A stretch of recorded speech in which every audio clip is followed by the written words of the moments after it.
Hi everyone. So I welcome you in this new series of learning where we are going to discuss LLaMA. We already covered Gemini, that is one of the LLM model by Google. Now we will discuss the LLaMA, the LLM model by Meta. My name is Bipul and I will be the instructor for this particular learning journey with you. Right. So before I will start with the llama, let me tell you what's the basic difference between the Gemini that we already discussed earlier and the llama that we are going to discuss now. Okay. Llama is something which is called open source LLM. Right. This is open source LLM. Okay. Gemini is what? Closed source. Right. That's why when you are using the Gemini, you are using it through API. Okay, llama you can access, you don't require to use API in the llama can be installed into your system independently. You can directly install the llama into your system and can use it. Even you don't require internet connectivity, right? For Gemini you require internet connectivity because you are connecting with the Gemini LLM using the API. You access the API and then using the API you're connecting with the Gemini, and this LLM model is actually sitting on the Google server. But this LLM model can be installed into your system, can be retrained, can be fine-tuned according to your own need, right? That's why it is called what? Open source LLM model, right? So now we need to understand which one is good, open source or closed source. See, both are good. Okay, just depends upon your own need. Okay, but you need to know the difference so that you can decide which one to use. Okay, like suppose llama if you're using, so you don't require internet, right? Because you are installing everything into your system, but you required a good specifications. Okay, your system should have a good specification which can hold some 10 20 GB of LLM models or 100 GB of LLM models, right? So you required a good specifications, you required a good sort of RAM, right? You required sometimes if you're using a very large LLM model, you may require kind of a GPU capability, right? So if you're using llama, there are so many investment you may have to make in your own system, but the benefit is your data will remain within your system. Okay, it will not go outside. When you are using Gemini or ChatGPT, here it's like you don't require that high quality system, that high specification system. You just need to program, and through API you can access these features, the features of these guys, and thereafter you can make use of it. Okay, now if you compare the speed, so speed depends upon again use cases. Sometimes people say that llama may be little slow. Sometimes people say that if you're using internet, so Gemini or ChatGPT may be slow. But this totally depends upon your own use cases. Suppose if you're using a very large scale private data, okay, large scale private data, right? And using this large scale private data, you want to train either of these model. Okay, so now it's if you're using your own, okay, if you're using your own llama, if you're using your own system in which you have installed llama, right? So this may be comparatively slower, right? Because everything will be done by your system, training, predict training, thereafter generating, right? So it may be slightly slow compared to the closed source model that you are using through API, right? So here, because the training will be done over the cloud, okay, and then it is generating the output and it is just showing the output to your own system. But here everything will be done by your system. That means you are capturing your own private data. Thereafter you are giving this private data to the LLM model will try to understand your data. Thereafter it will also generate the outcome. So in some cases you may find it little delayed, but obviously it is more secured as you can use it without internet, right? But before we proceed ahead, there are few things that we need to understand over here. What are those things? We need to know what is LLM. Obviously I'll explain it. We'll set up Ollama. What is Ollama? I'll explain. Through Ollama we can actually use llama and others other open source model. Use Ollama API with Python, that also I'll tell you. Customize prompts, that is a prompting. We'll also tell you how to use Hugging Face. That means Hugging Face is a platform. It is like a play store of many LLM models. Okay, on Hugging Face, through Hugging Face, actually you can access a lot of LLM model free of cost. Okay, or some maybe paid kind of thing, but yeah, most of the LLM model you can easily access from here easily with the API. Right. So we'll also say how can we use Hugging Face to access the LLaMA through API. Now build a simple chatbot, and then we will also build some application involving LangChain and LLaMA. Right. So these are the things we are going to do one by one, step by step. If you find anything which is not clear, you want me to explain, or you want a separate kind of a explanatory video, you can just put the things into comment. All right. Now first we need to understand what is LLM. Right, large language model. So definition I already given over here. It is a kind of a AI system, right, which is trained on massive amount of text. Okay, when I talk about text, it means what? That text may came from books, it may came from a lot of websites, it may came from articles. Like there are a lot of text data basically gets accumulated. Like the person, the team who created LLM model first collects or accumulates a lot of text data, right? And based on that text data, the AI system is trained. Okay, so that it can understand the human language, whatever that a human picks up, or whatever the instruction a human will give, like you, like me. We want that LLM model to understand. That's why a LLM model had already been trained on the text data that a human uses. Fair enough? Now, LLM don't understand over here the language like humans. Okay, now you may say like what you were saying. First, you told that this is made using the text data so that it can understand human language. Now you are telling that LLM don't understand the language like human. Then what it will do, right? So what it does, it just predict the next word based on the pattern they seen in the training data. Okay, like during the training, you had used some sort of text data. From that text data, LLM identified the patterns, like what kind of pattern exists between the different kind of combination of words, right? So it just generates, when you talk about LLM model is generating something, it will generate the first word. Okay, then based on the first word, it will generate the second word. Now based on these two words, it will generate the third word. Then based on these three words, it is in fourth word, fifth word, right? And in this way, it will, like one by one, by generating the next word or predicting the next word, it will form the whole sentence. All right, so that's how it actually works. Like human, like when you talk, right, it's not like that word by word you predict and you talk, right? We just speak up all the words at once, right? In a sentence we can form and can do it. But LLM model, since it is a machine, it just create one word, and then with that one word it will try to predict the next word, and then next word, then next word, right? So this is how a LLM model generates the outcome, right?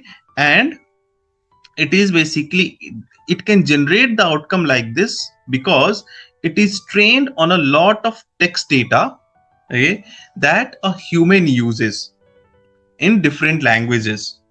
All right, so machine learning helps it to identify the pattern among the words, and then based on the pattern it try to make some predictions, or you can say make the predictions of next possible word, right? So now this is called LLM. So LLM is already we understood, it is just a machine learning model which is trained on text data to predict text. All right, now we talk about LLaMA. LLaMA means what? Large language model, which is basically generated by Meta, okay, developed by Meta. Now LLaMA is having three versions. LLaMA 1 released in 2023, LLaMA 2 in 2023, right? LLaMA 3 2024, right? So this was the first, this was just for academic uses. LLaMA 2 was made open sources. It was made open source and it was used for real world apps. LLaMA 3 is basically more smarter, more faster, because it has been trained on more parameters. Okay, whenever you try to install any LLaMA model, you'll get an option to install it in 7B or 13B or 17B parameters or 17B form. What this means? If there is a LLaMA model and it is mentioned over there, it is LLaMA 7B, right? That means it is being trained on 7 billion parameters. Okay. If it is mentioned 13B, that means it is being trained on 13 billion parameters. If it is 70B, then it is being trained on 70 billion parameters, right? So that presents like how many parameters has been used to train such model. Okay, like if it is 7B, then it is just like a high school student. If it is 13B, it is like college graduate, right? 17 billion parameters, that means it's like a PhD scholar. If you are using a larger model, okay, that means it is being trained on more number of parameters. It is having more reasoning power, but it is slightly slow, and it will consume more space, more memory into your system, because here we are going to install it locally into your system, right? Now the point over here, to use this thing, we will use it in two ways. One is called prompting, other is called fine tuning. Okay, so prompting, will start with the prompting and later on we'll go to the fine tuning. Okay, prompting is like we just give it a prompt. Okay, we just give it an instruction, giving the model an instruction or a question. We just give it any prompt, like summarize this email, okay, or tell me something about global warming, okay, tell me about the tourist place in India, okay, tell me about kind of different animals that are existing on this earth, right? So it's like we're giving a prompt, and based upon the knowledge this guy is having, okay, because it is some number of parameters used to train them, so based on the knowledge this guy is having, it will just give you the output. That is called prompting, right? Fine tuning is like you have your own private data, like you have a PDF file representing your company functionality or the company product, the kind of refund rules or return rules, isn't it? Or any information, okay, any custom data basically. Okay, so if you want your model to, if you want that LLaMA should know about your custom data, so that later on it can give you the answer related to your custom data, like it can act as your personal assistant. Okay, so when you hire a personal assistant, what do?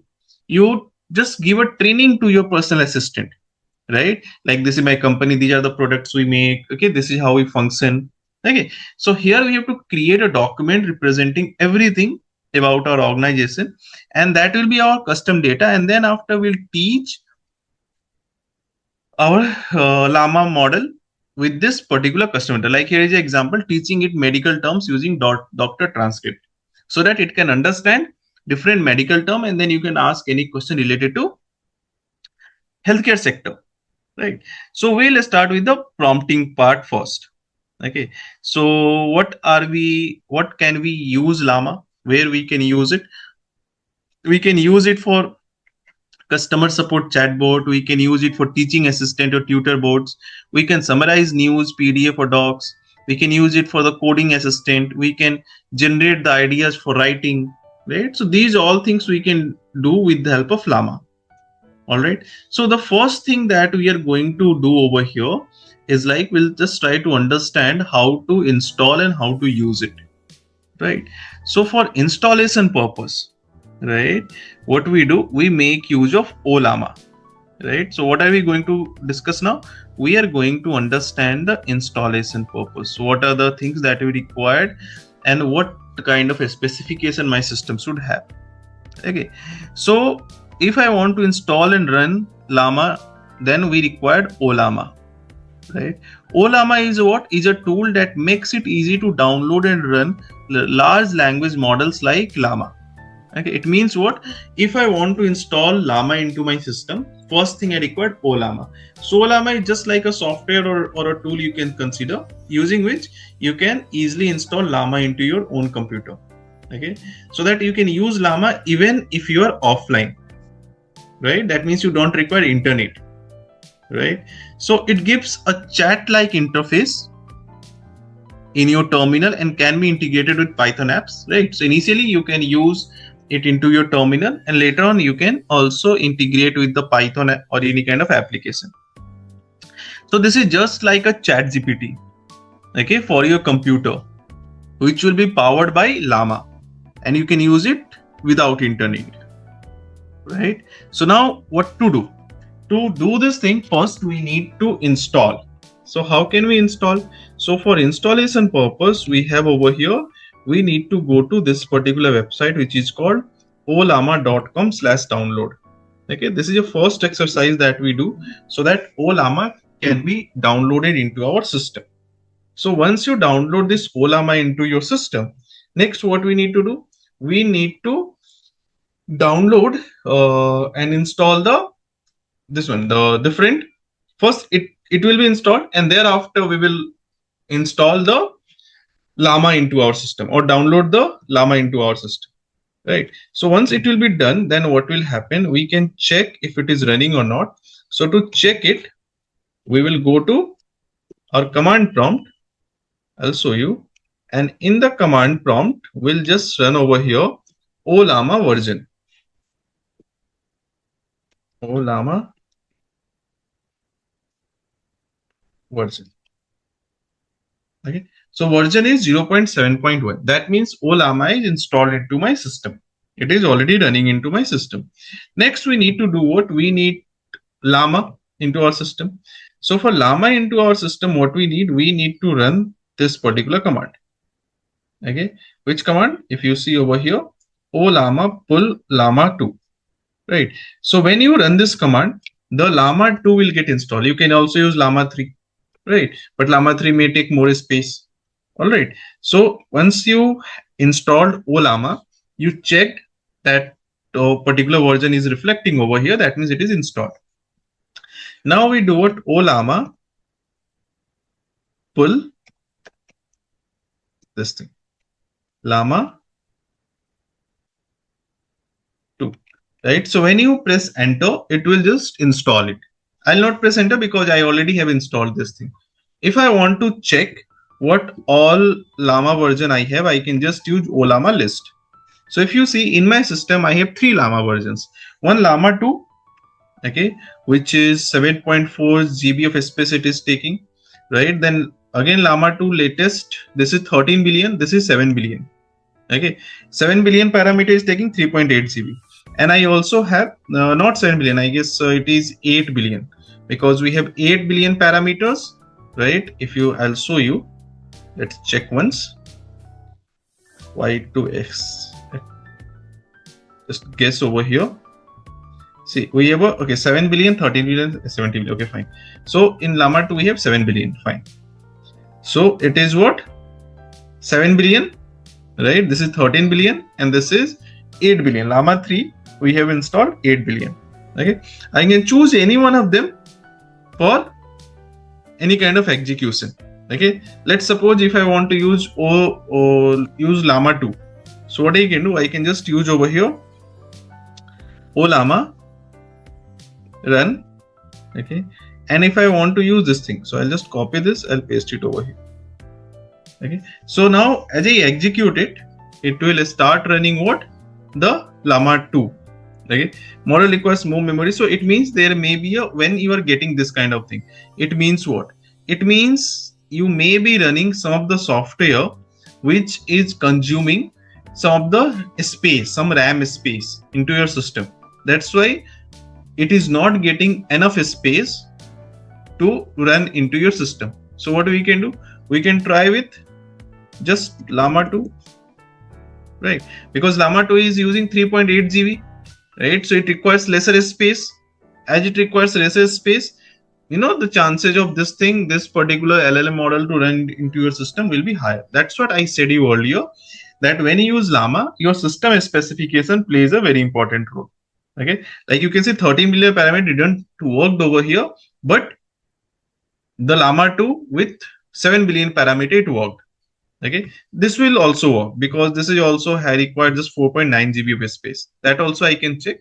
But now let's ask this guy, what is Python? Okay, I just ask it something, and then it is expected to give me the result.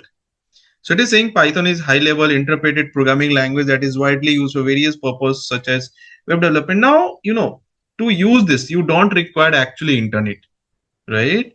Internet is required if you're using ChatGPT or you are using Gemini. But for using Llama, you don't need it. Why? Because already you installed or you downloaded, right? You downloaded the files into your own system. As you have downloaded the files into your own system, then that means you can use it offline as well, isn't it? So now it is just giving me some kind of a result over here. What is Python and all? So once it is done, I'll just try to give few more prompts and try to check how is it working, right? So let's wait for the timing it is finishing its job, and thereafter we'll give some more prompts. So finally, if you see, it has given so many information about Python. Looks good, right? Now we can control it. Like it had given 10 points. I just want suppose 2 points, 3 points. So we can control it using our prompt. So I'll give it a prompt over here. Summarize the history of internet in 3 bullet points. Okay, now check. Okay, so now it will give you the controlled output. Okay, just 3 points will be there. The first network that could be considered what it is giving me. Let me just remove this thing from here. Okay, the first network that could be considered the precursor of the modern internet is ARPANET, and some explanation about ARPANET. In 1980, the internet protocol was developed, which allowed different networks to communicate with each other and form the basis of modern internet.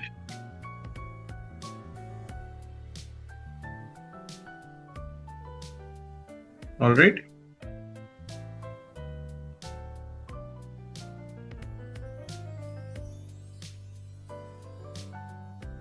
Now it works good.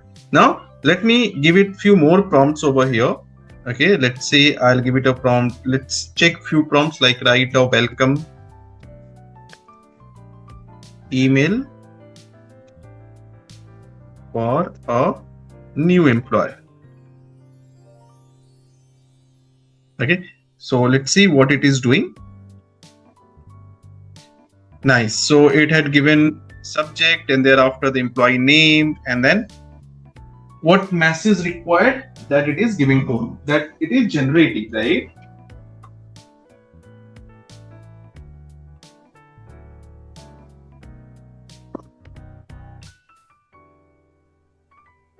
Nice. It really works good, right? You can just compare its working, like how is it working, and you compare these prompts with ChatGPT as well and check like whether ChatGPT is working good or getting the result that you want, but many a time when you don't have the internet access, okay, so it's difficult, it is not possible to use ChatGPT or Gemini. Okay, so when you don't have an internet access, then also LLaMA you can easily use, right, into your system, isn't it? Okay, so let it compare, right? Let ask this guy to compare with GPT. Okay, we have LLaMA and we also know that there is something called GPT, right? So I ask it, explain LLaMA versus GPT in simple terms. Okay, so let's see what it is. Now, here there is no limitation of tokens. Okay, like in GPT, when you are using, there used to be a limitation that up to a certain extent you can use it. Thereafter, you have to pay something. Here, you don't have to pay, right? That is also important. Okay, if you are using any closed source LLM model, you have to pay something for that. But LLaMA is open source, so you don't have to pay anything. You can use it free of cost. So what is saying? LLaMA and GPT are both language models that can generate human-like text, but they have some key differences. LLaMA is a language model that developed with Meta that uses combination of natural languages. NLP, obviously, NLP is used everywhere, deep learning techniques to generate text. It is trained on massive data set, obviously. Then LLaMA can be used for a variety of tasks such as text comprehension. Most important, unlike GPT, LLaMA does not require any additional training or fine-tuning to use, making it more accessible to the users. right? So here, it is one point. It should also mention that it is open source. I don't know why it didn't mention it. Now, GPT is a language model that developed by Google that uses transformer architecture. It is trained on large data set. Obviously, GPT can be more versatile than LLaMA in terms of tasks it can perform, but it requires additional training or fine tuning before it can be used. GPT is also more computationally intensive than LLaMA. So this guy is telling itself that what is the difference, isn't it?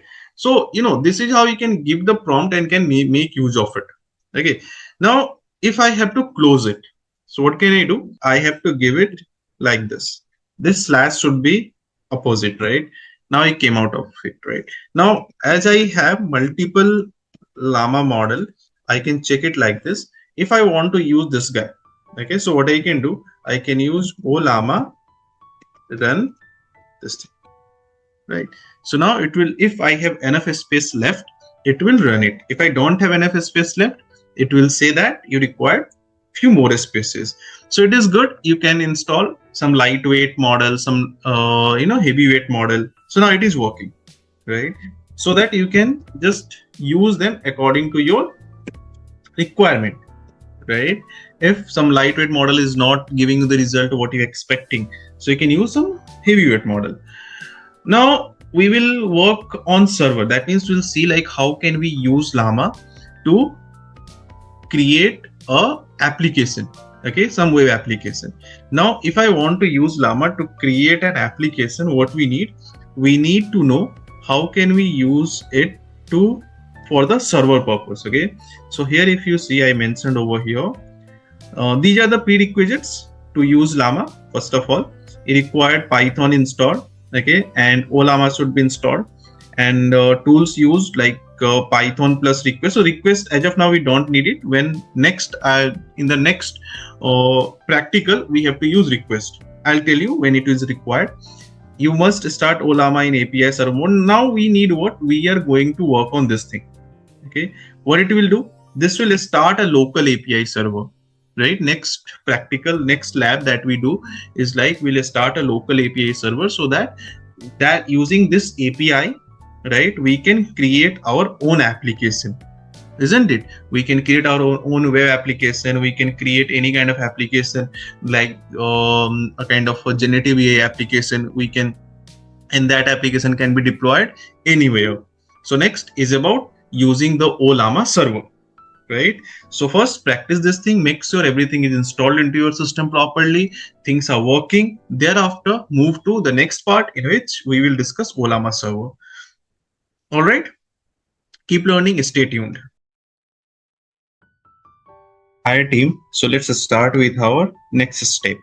What we already did, we know how to use LLM and what is LLM, that's what we had seen, and we also installed and downloaded the LLaMA and we had used it in our command prompt.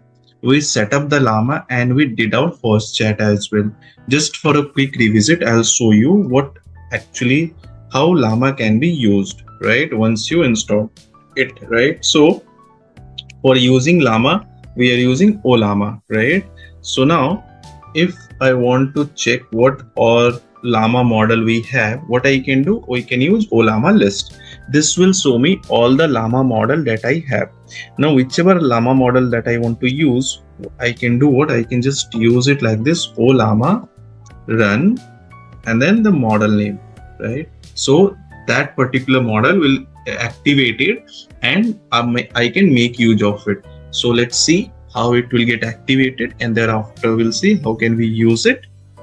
It is still running, right? Once it will be activated, we will give it a prompt. Let's say I'm giving it a prompt here. So it will also greet me as a hello, right? Hello, it is nice to meet you. Is there something I can help you, or would you like to chat, like that, right? And thereafter, if I want to close it, I can use bye. Okay, this is what we had seen. Now the next step that we are going to work upon is we will try to use Ollama API with Python. Okay, now question is why it is required, because every time it's not possible that you can use Ollama on your command prompt. Suppose you have to create a software, you have to create a website, you have to create a web app, right? So there you want your user to interact, because you'll not ask your user to come to your command prompt and use it.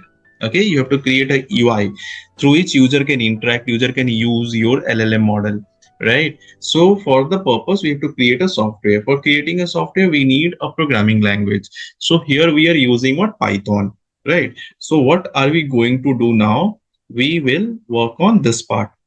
We will use Ollama. We'll use Llama in Python code via API, API of Ollama, right?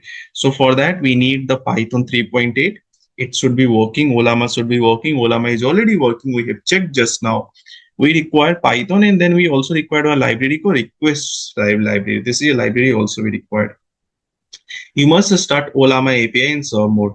That means we have to start like this: Ollama serve, right? So when we run this command, what will happen? This will start a local API server. Okay, like this, right? That means if it will be executed, okay, we can call the LLaMA model.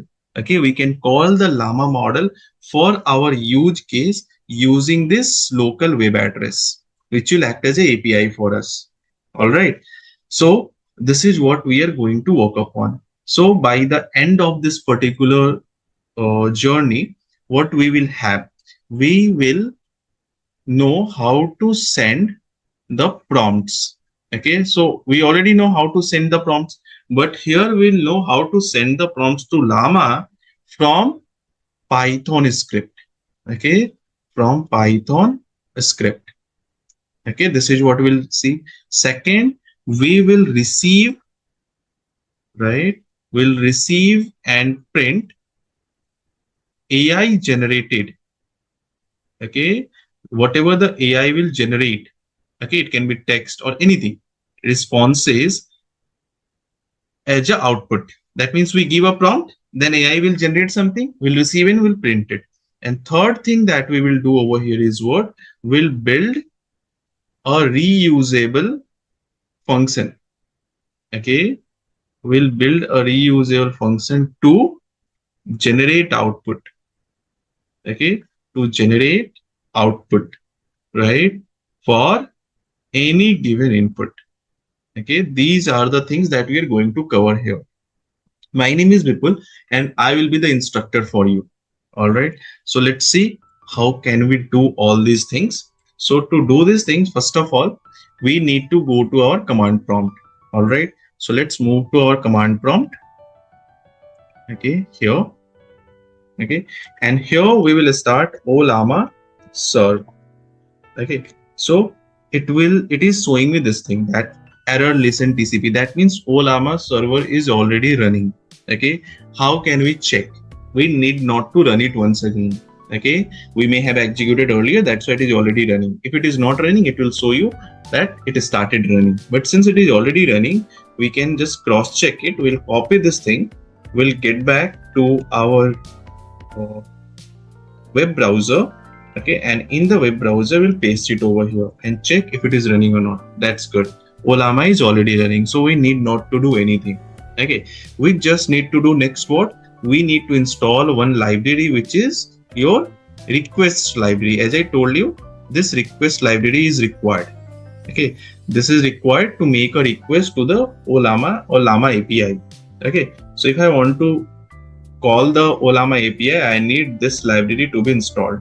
So I'll get back over here, type pip install requests. Okay, this is a Python library that should be there in our system. All right, so let it be installed. Okay, so it will take some time to get installed, and thereafter we will start writing the Python script. All right, so it will take some time, few seconds to get installed. Let it be installed, and thereafter we'll work on the next part, isn't it? So it get installed. Once it installed, thereafter I will start my notebook where I can write my Python script, right? So zpython notebook. Jupyter notebook is already installed in my system, which I'm planning to use for Python scripting. So once I will start my Jupyter notebook, I will get an interface where I can write my Python script. You can use other kind of interface as well, like you can use VS Code or you can use conventional Python IDE. It totally depends upon you which IDE you are more comfortable. Okay, I'm going to use Jupyter notebook because it is more beginner friendly. All right, so let it be done, and thereafter I'll show you how can we continue. All right, so I get the Jupyter notebook like this. Okay, I just need to create a new file where I can write my scripts. I'll click on new and then Python. So it will give me a new interface where I can write my Python scripts, right? So here I'll write the Python script, and here I'll give it a name. Let's say LLaMA Python 1. Okay, this is your first file with Python, so 1. Now, the first step over here is what? We have to import requests. Okay, so that requests, because to use Ollama, what I need to make a request. I need to make a request to whom? I need to make a request to this particular IP address. Okay, then only I can make use of Ollama, which is controlling LLaMA, right? That's why this library is required. So I'll just import it and check if it is working or not. If it will work, then I will go for the next part. So next we have to create a prompt. So ask your prompt. Okay, this will define your prompt. Thereafter, we will, next thing that we do, what? We'll send a post request to Ollama APIs. Okay, and thereafter we'll do what? Last step is what? We'll extract and print the response. Okay, it's a very simple application that we are going to create. So here let me give a prompt. Okay, so prompt will be equals to, let's say I'll give it a prompt like explain. Okay, explain what machine learning is in simple terms.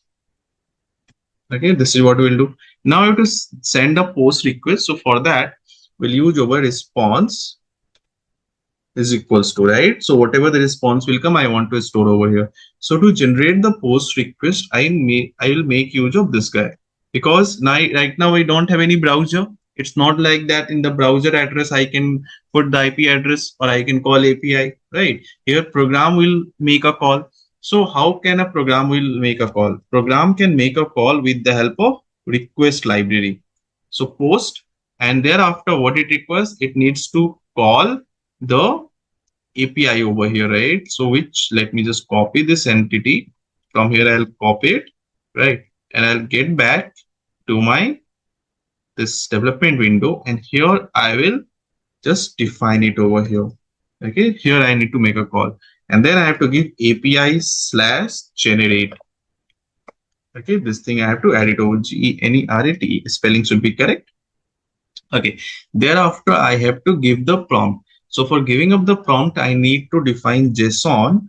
This should be given in a JSON format. Okay, so JSON, all right. And thereafter we'll define what? First thing that I have to define model. We are defining JSON, and here when we define model, we can just choose a model over here. So how can we choose the model? So to choose the model, we can go to our command prompt, right? And in the command prompt, I can give some command over here, such as Ollama list. Okay, so I get the list of model, right? So once I get the list of model over here, I can pick any model from here. Let's say I want to use LLaMA 2. So I'll pick it from here, and we'll get back to our coding environment. Okay, and here I can define it LLaMA 2.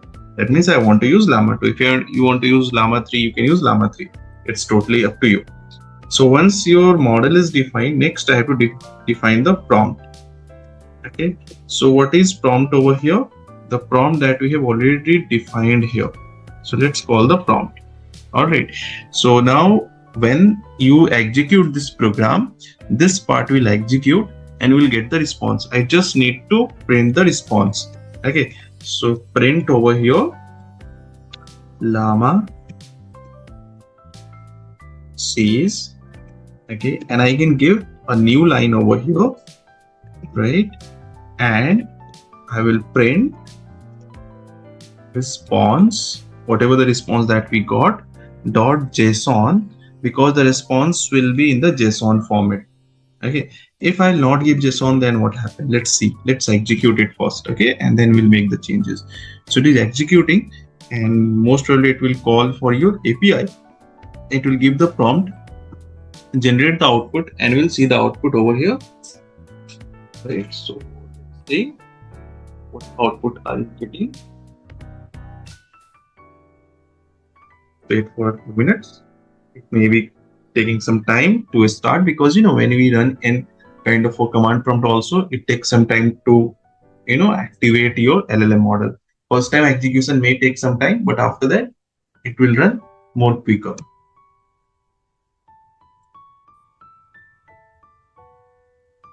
Alright, so we get a response 200. That means everything is working good. Now we'll just use our response.json. Okay, so whatever the output that is there, okay, that is actually in the form of JSON. So when we run JSON, actual output will be it will just show you the actual output generated because of this prompt.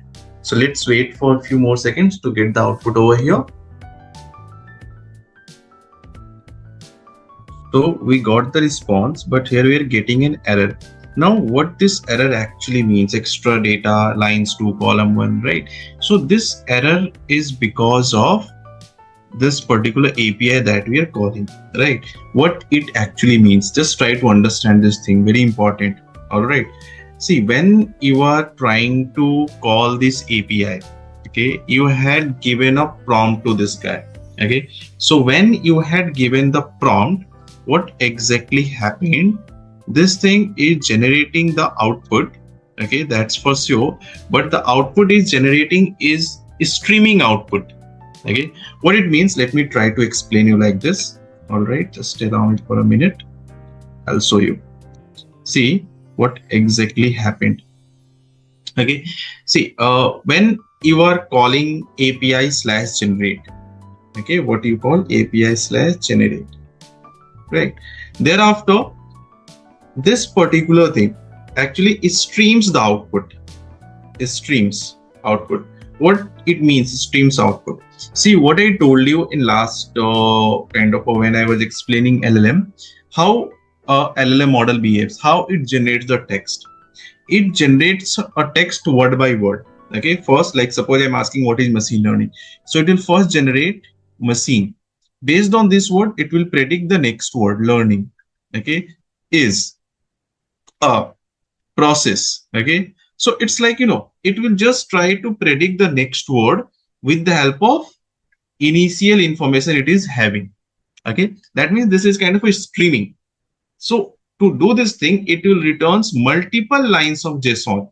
Okay, line 1, line 2, line 3, and each line of JSON will have one information. Like in the first line, it returns machine. In the second line, it returns learning. In the third line, it returns is. In the fourth line, a. Fifth line, process. Okay, and so on. Right? So it will just return multiple lines of response, multiple lines of JSON, and one per chunk of text. Right? And the request library, that means the JSON method that we are using. Okay, what we are using? We are using .json. Okay, you can see over here we had used it .response.json. Okay, this response.json. Right, this response.json method actually expects one valid JSON object, but we are not getting one valid JSON object. That's why we are getting this error. All right, to understand this thing, let's do one thing. Let me just copy this whole code from here. Okay, and we'll paste it over here. Okay, and thereafter we'll try to print a raw response. Okay, what we'll try to print the raw response. Let's see what is raw response. Okay, so raw response. Okay, that then after we can fix out the error. All right. So print raw response. All right. This is very important to understand how things work. So for line in what response, okay, since we have multiple JSON responses, so we will iterate through each line. So for line in response dot iter lines, okay, that means we want to iterate through each line. Print line, we can just use line, but it may be encoded, so we can use dot decode, and we can use UTF-8 algorithm for decoding it, right? You can also try with by just printing line and check how is it working, right? Thereafter we'll try to execute this thing.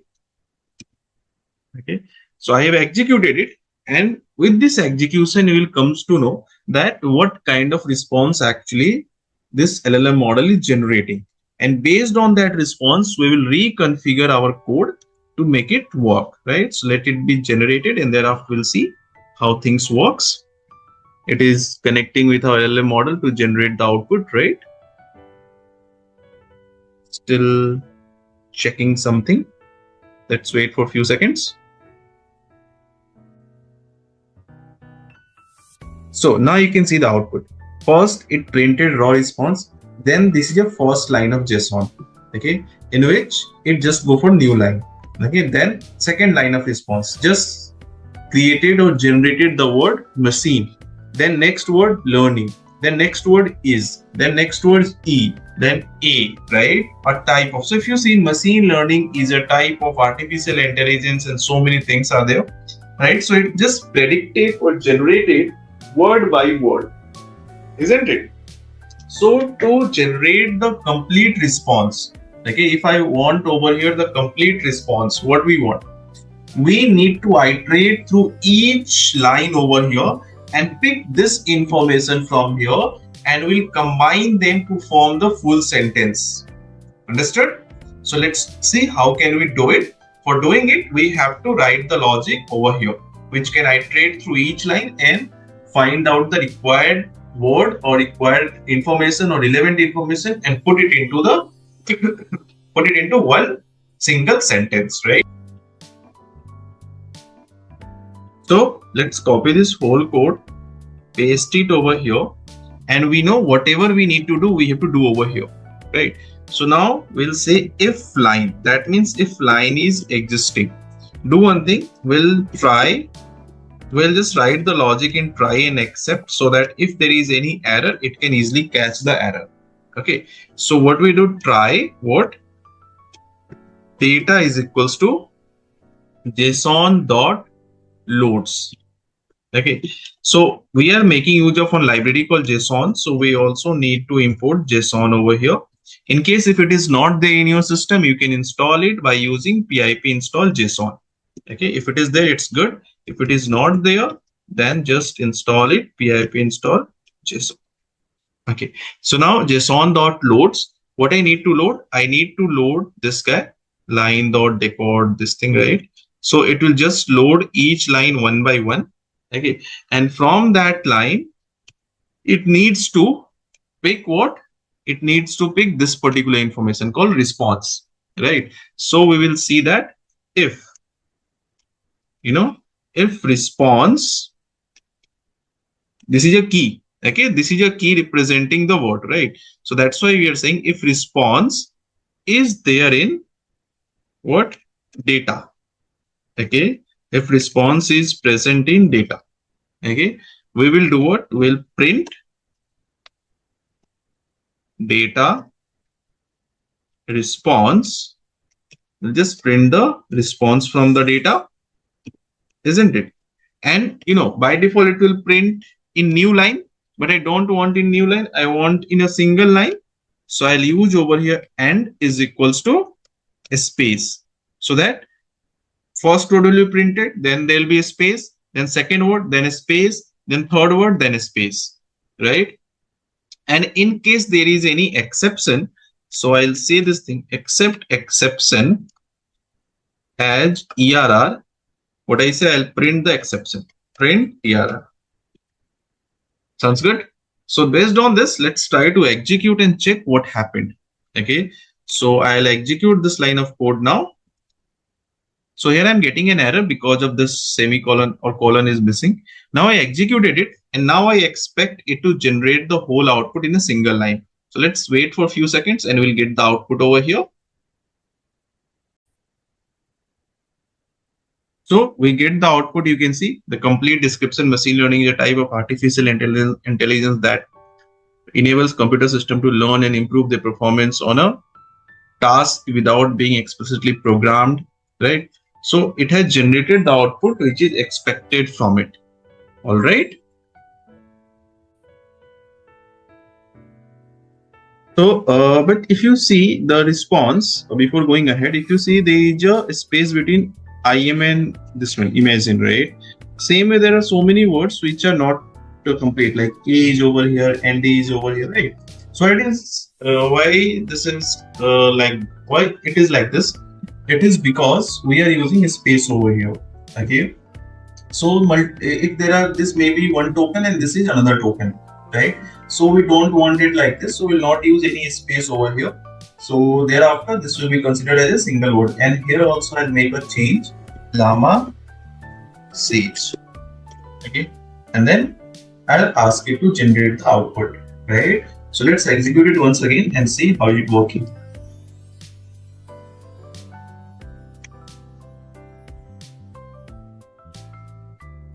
Now, if you see, the response is more structured, okay? And we get the result over here generated from this LLaMA 2 model, okay? So what we had seen how can we write a logic through which you can give the prompt. Prompt we have already defined here, but what kind of output it generates? It generates multi-line JSON. So as it is generating multiple JSON objects, so we need to iterate through each JSON object. If we iterate through each JSON object, then we can pick the response or each word from each line, and thereafter we can combine them and make use of it. Next thing that we'll work on is what? We'll try to create a reusable function, okay, that can be reused wherever we want to trigger our prompt. Okay, so let's see how can we do that. For doing that, first of all, obviously we require these two libraries: request to generate the request, or to generate a post request to our API JSON to read the JSON object. Then we create a function def, let's say query Ollama. Okay, now to generate a query, what we required prompt. Next, we required model. So let's say default model LLaMA 2, LLaMA 2, okay, LLM Meta AI full form, and then we'll give the host. So what is host? Host is over here. This is the host that we are calling, right? So I'll just copy this entity and we'll paste it over here. So in case when you have to change it, you can change it whenever you want. Okay, and thereafter we have to give the complete thing over here, but I'm getting, okay, now it's better. Now here I have to give the logic. Okay, so I'll write few things in the comment, okay, so that in case if anyone is using it, anyone can know that what information to be given, prompt, model, or whatever. It's always good to document your code, okay, because in future if you're looking at your own code, sometimes we don't understand what we did. So it is always good to document it. So I'll just write a comment like this: sends a prompt to Ollama, OLLaMA, Ollama's local server, okay, and prints the streamed response. Okay, and thereafter what are the arguments we have that we'll explain. So we have arguments like prompt, PROMPT, right? So this prompt argument will be in stream form. So it is what? It is the input prompt. So I'll write the input prompt to send. Okay. Thereafter, next thing we'll have to give model. this model also requires in str string format. It is what the model name. Okay, right now we are using with Ollama, right? That is llama, sorry, llama, right? So if we, whatever the model that we want to use, like llama 2, llama 3, right? We can just define it over here, llama 2 or Mistral, right? So Mistral also I'll cover in some of the tutorial, right? And next we need to pass over here the host. Okay, host is also a string format, that is the base URL of the Ollama server. All right, so these are the things that we need, right? So here this part is not mandatory. This is just for, users should know what needs to be done with this function, okay? Or the coder should know in future what needs to be done with the function, right? Thereafter we'll write try for proper exception handling. So in that try, what we do, we'll just use this thing, okay? And whenever we are trying, we are putting try, we should also use our except exception as e, so that in case there is an exception, I can know that what is exact exception. So here what I want to try this thing, response is equals to request dot post, okay? Where it should post, it can post to the API, okay? So that API we are already passing over here, we are already defining over here as a host, right? So what we do, we'll just use over here f, that is a formatted text, okay? And thereafter we can use over here host, okay? Just use host, whatever the host that is given as an argument, slash API slash generate, okay? So that means from here I can remove these things, okay? So I have to just pass the host, or you can say the API, thus we have just passed the URL, okay? API slash generate is already present over here. Thereafter the next thing we required was JSON, okay? So JSON already defined here, right? So let me just make it better. So JSON is equals to, JSON requires things like model. So model we are giving over here as a argument. We want that model can be chosen at the time of execution. At the time of execution, we can choose llama 2, llama 3, whichever model we want. And next we need to pass over here the prompt, okay? So when we pass this thing, we'll get the output, right? So here this is our response.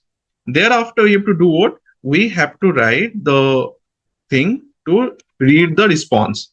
So we'll see that if response.status code, if everything works good, that means we are getting the response. So what is the status code? It is 200. If it is not 200, that means we are not getting the response from the API, okay? That means we are not getting the response from this URL. That means this URL is not working, or Ollama is not working. So we'll say that if response.status code is not equals to 200, okay, it means my server is not running, right? So we can print over here what? F, okay, this can be our formatted text. We'll say error received status code, okay? Whatever the status code that we received, we can just print over here response.status code, okay? So that the developers should know what kind of response has been generated, right? So response.status code, okay? So let it be done. And thereafter in the next line, why it is getting slow, okay, no problem. Now it will just print it, and then I'll ask it to return RETU, and then things are done. Now what we do, we have to use the logic that we used over here, right? So print llama says, just print it, okay? What llama says, llama, it's like for line in response dot itr lines, just iterate through each line. If line exists, then try for accessing the data, right? And thereafter, if response is there in the data, then print the data like this, except if there is any exception, just print the exception, okay? And then at the end, I'll just make this thing over here. Okay, and then we want a clean view, right? So what we do at the end over here, I'll print a new line. Okay, print /n. Okay, why are we doing it? We are doing it for clean new line after full output. Okay, the purpose of this thing. Okay, and then we have an exception that whatever the exception is, if these things are not working and we got an exception, so that exception will be printed over here. All right, so things are done. Okay, we have created a reusable function. Okay, this is our reusable function, right? So I'll copy this thing. Okay, I'll execute it, getting some error over here. What error are we getting? If line, right? So here is an indentation error. Okay, so this thing should be like this. Let's make it correct. Okay, put it with a proper indentation. Now I hope things will work. In case if it will not work, we'll fix it. Now we'll call this function over here, and these two things are predefined. We can use a default value, no need to do anything. Now I'll just use over here a prompt. Okay, what prompt I can give? Let's say, what can you say about global warming? Okay, so now we need not to execute this thing again and again. Okay, just call this function and then trigger it. It will generate the output based on the logic we defined.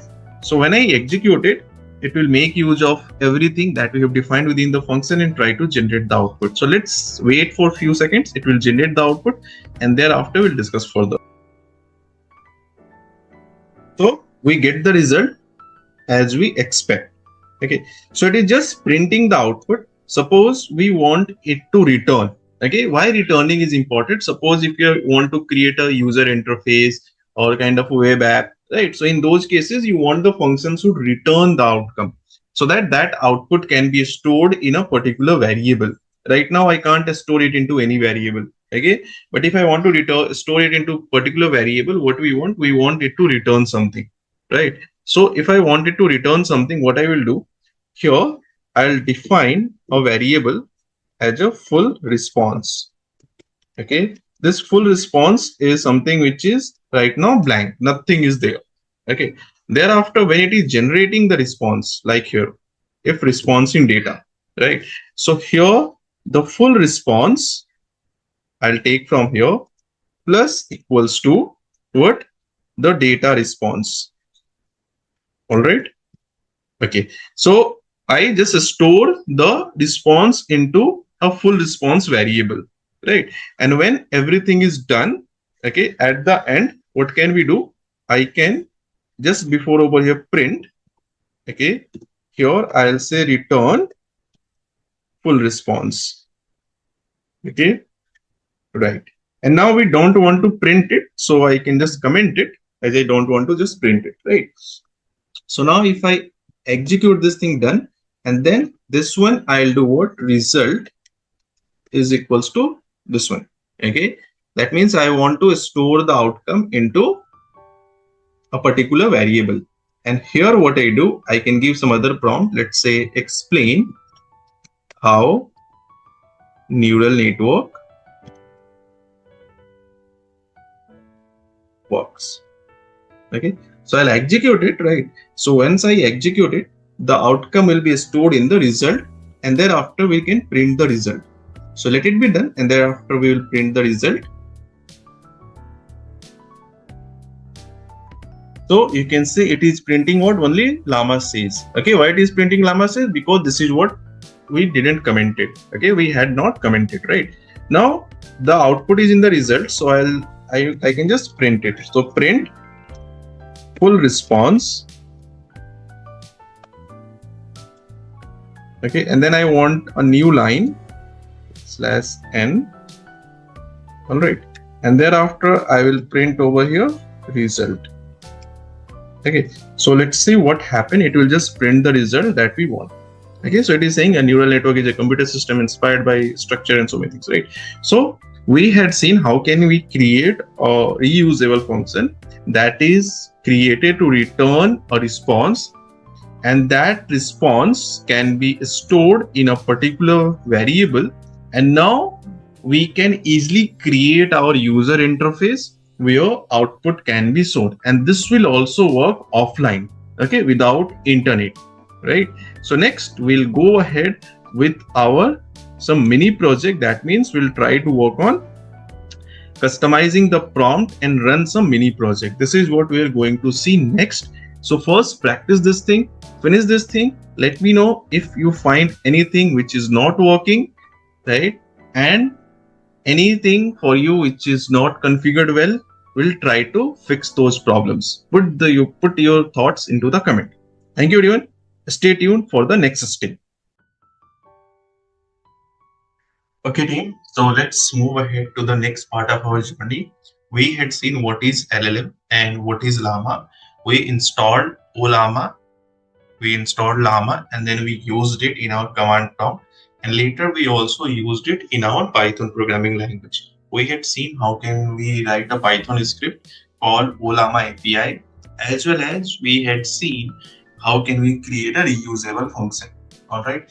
Now, in this particular part, we will discuss how to create a user interface using Streamlit.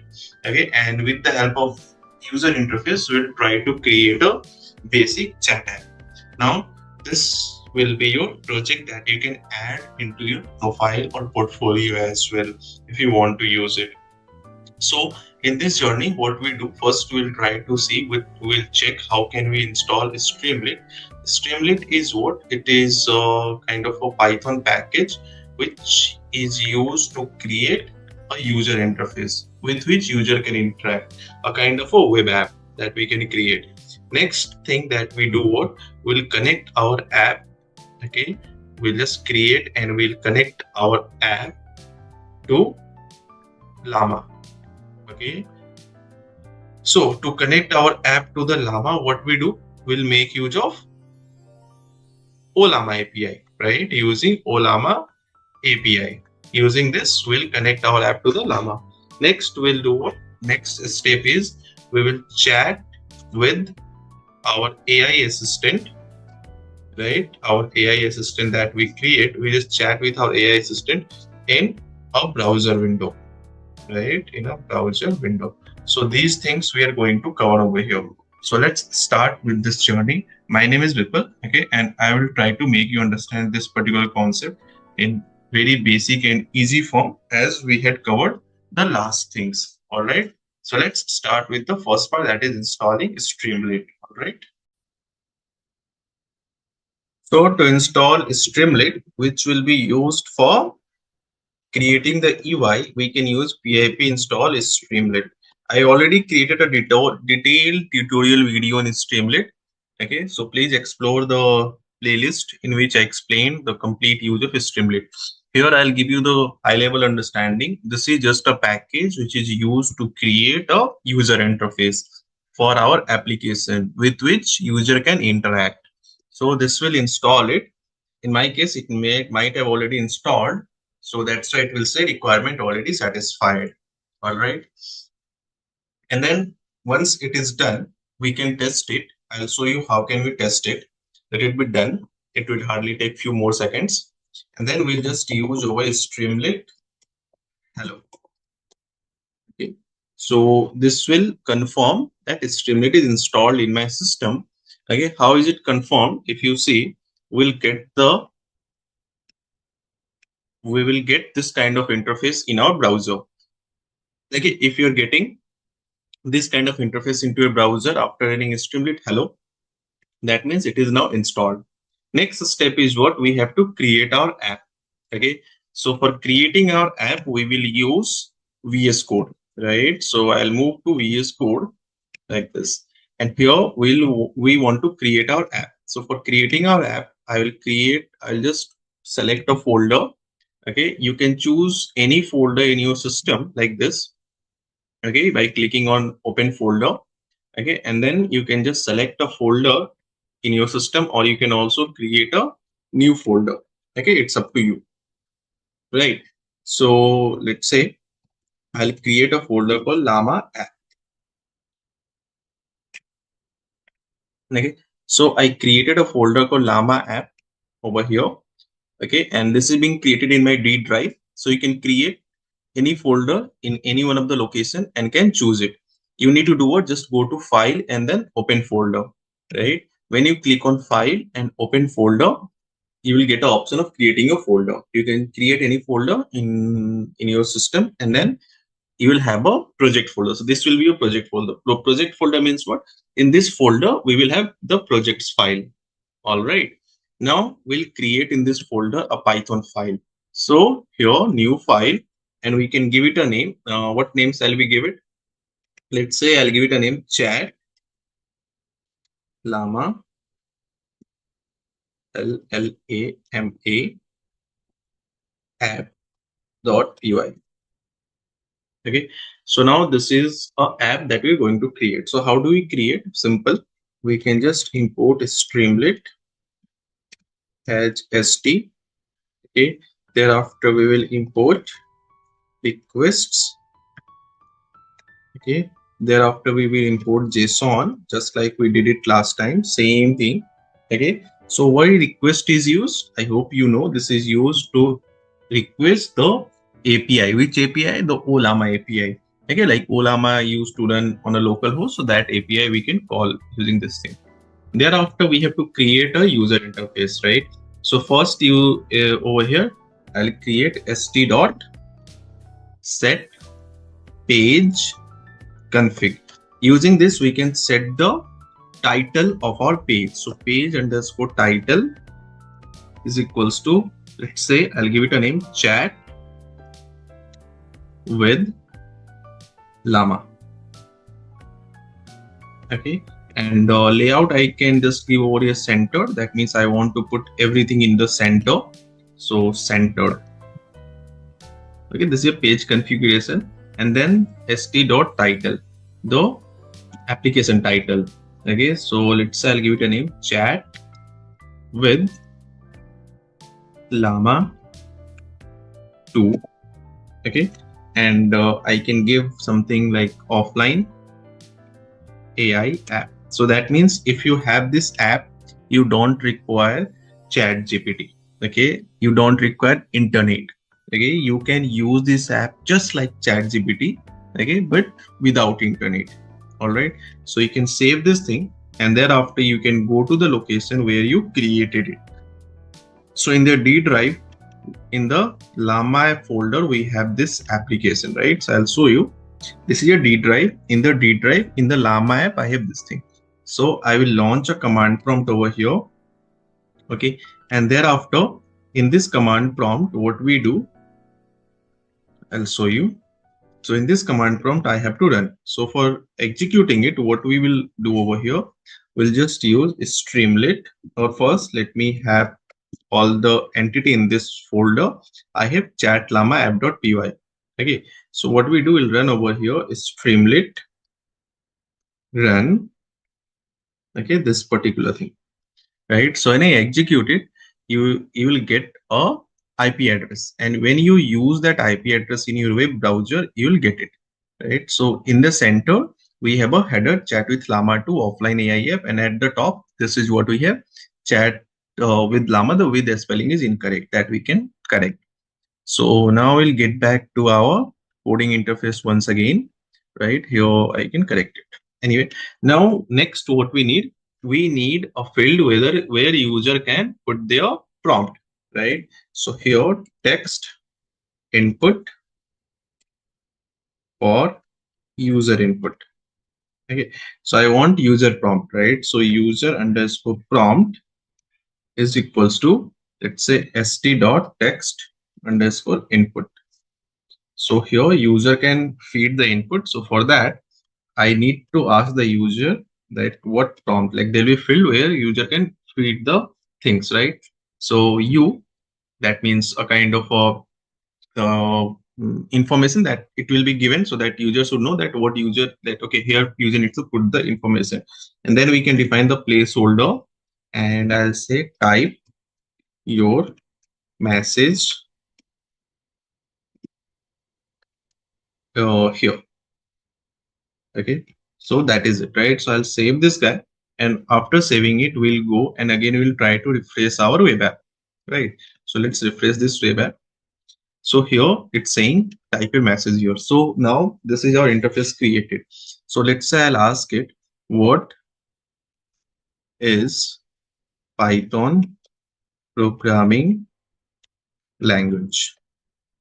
Okay, so right now it will not give me any answer because we have to connect it with our Ollama API, right? So what we do next I'll write the logic that we did earlier, right? So here I have to create a function, okay, function to get response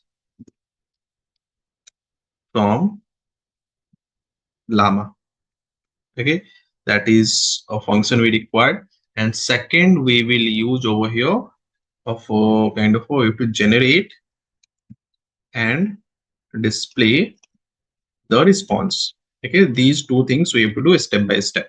Okay, so how can we use it? So let's say if I want to generate the output from LLaMA, what we required a function, the function that we created in last tutorial, similar function, ask LLaMA. Okay, so if I want to ask LLaMA what we required prompt. Okay, that user will ask. So user prompt will be given. Thereafter model. So by default, I am choosing the model over here as LLaMA 2. Okay, in case if I have to change it, I can change it. Okay, then I have to define host. Okay, so what is the host we have? It is HTTP. Okay, you can just confirm the host from here. Okay, this is your host I have to use, right? So just copy this thing, okay, and then get back to your code right here, okay, and paste it over here. Okay, so this is going to be our host. Okay, in case if anyone is having different host, it can be changed, right? Pass. So here I have to write the whole logic, right?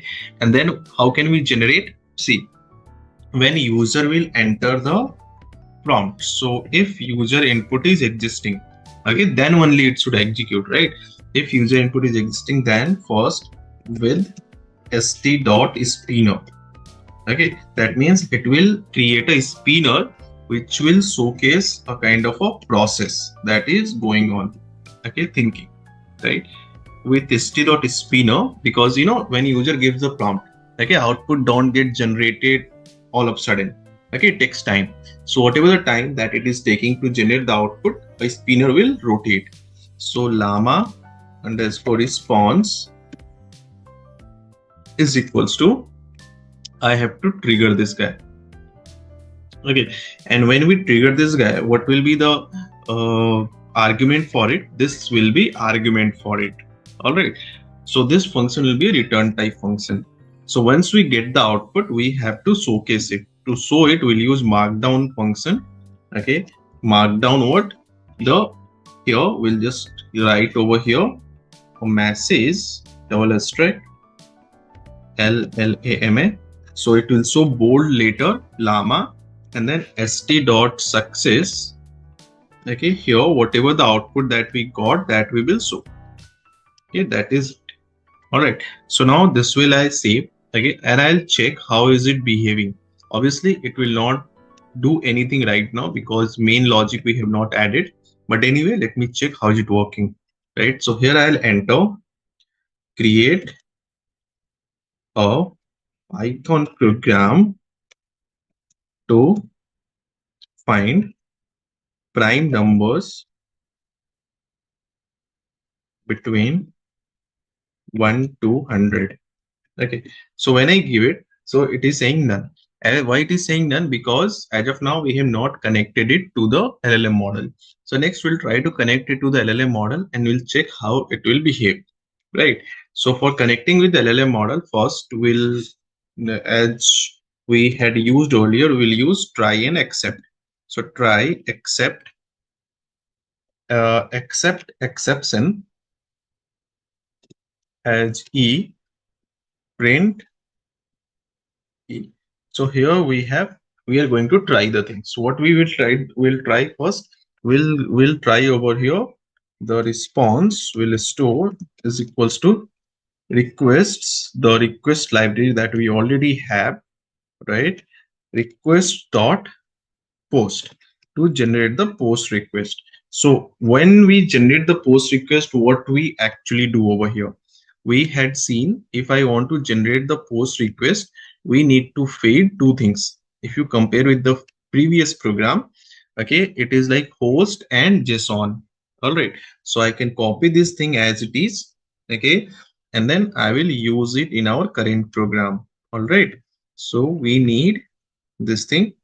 That means I have to post what I need to post. I need to post over here, generate a post request on this host. Okay, what is host? That we already defined here. Okay, so this thing should be given correctly. Okay, now it's fine. So we are generating a post equal to this particular API/API/generate.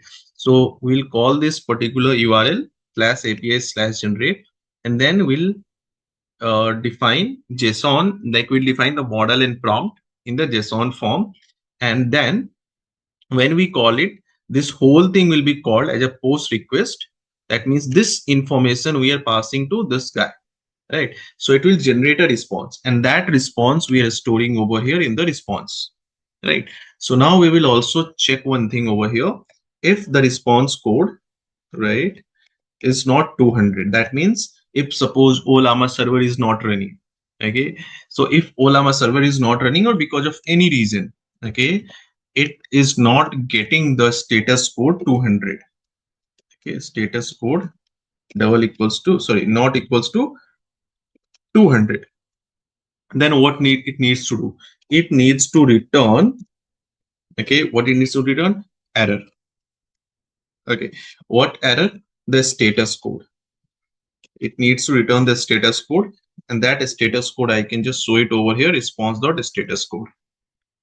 This guy will return the status code that will show over here. Next, what do? We'll just iterate for each line in the response, okay, because we had seen earlier that response used to have multi-lines JSON data. Okay, this is how we get the response, right? If we get the response like this, in which each line is having one word, so what we need to iterate, we need to just check each line, then only we can create the complete output, right? So for that, we'll do what? For line in response that we have over here, dot iter lines, that means we are iterating through each line, right? If we'll check if line exists, okay, so that when it will reach the last line, automatically process to terminate. Okay, if there is a line, then try something, okay, and also handle the exception gracefully. So we'll see, try and accept exception as e print e. So it will handle the exception gracefully over here, right? So what we need data, right? So data is equals to JSON dot loads. Okay, what I have to load? I have to load this line. Okay, so from this line, it will just load the JSON data dot decode. We can just decode it using UTF-8 algorithm. All right. So now here JSON data fetched, right? And thereafter, in this JSON data, where is our actual information exist? I told you, in this JSON data, the actual response is having a key response. Okay, for each word, like suppose this is your word, like suppose I asked over a machine learning, what is machine learning? So for machine, response is the key. Next line is machine learning, response is key. So for each word generated, what is key? Response is the key. As response is the key, so we'll write a logic over here. If, okay, response, if any line response is existing in data, okay, if response is there, in that case, what it needs to do? It needs to capture that particular key. Okay, so it will capture the key, and where it should store? It can store into a variable which is called full response. RESPUNSC. This is your full response, which is having no value initially. Okay, this is blank, and later on this will get, whatever the information we are generating over here, that will get added to this full response. And at the end, full response will be returned, isn't it? So let's do that part. All right. So here full response, okay, plus equals to, okay. So whatever the response we are generating, we are adding to the full response, okay. And then after we have exception and everything is given. And then when loop ends, that means when there is no further line, so I will say this guy to return your full response, okay. And in case if there is any space, leading space, lagging space, anything, so that I can remove with the help of strip. So it will remove any kind of space, okay. And then everything is done. I hope this is the code that will work perfectly. I'll save this guy, okay, and I'll get back to my uh, user interface, right, and I'll refresh it, right, and thereafter our own kind of a chatbot or chat application is ready, which is powered by llama. So what we do, I'll ask it what should uh, data scientist, or you can say how to get started as a data scientist, CIE, how to get started as a data scientist. Okay, so let's see what happened.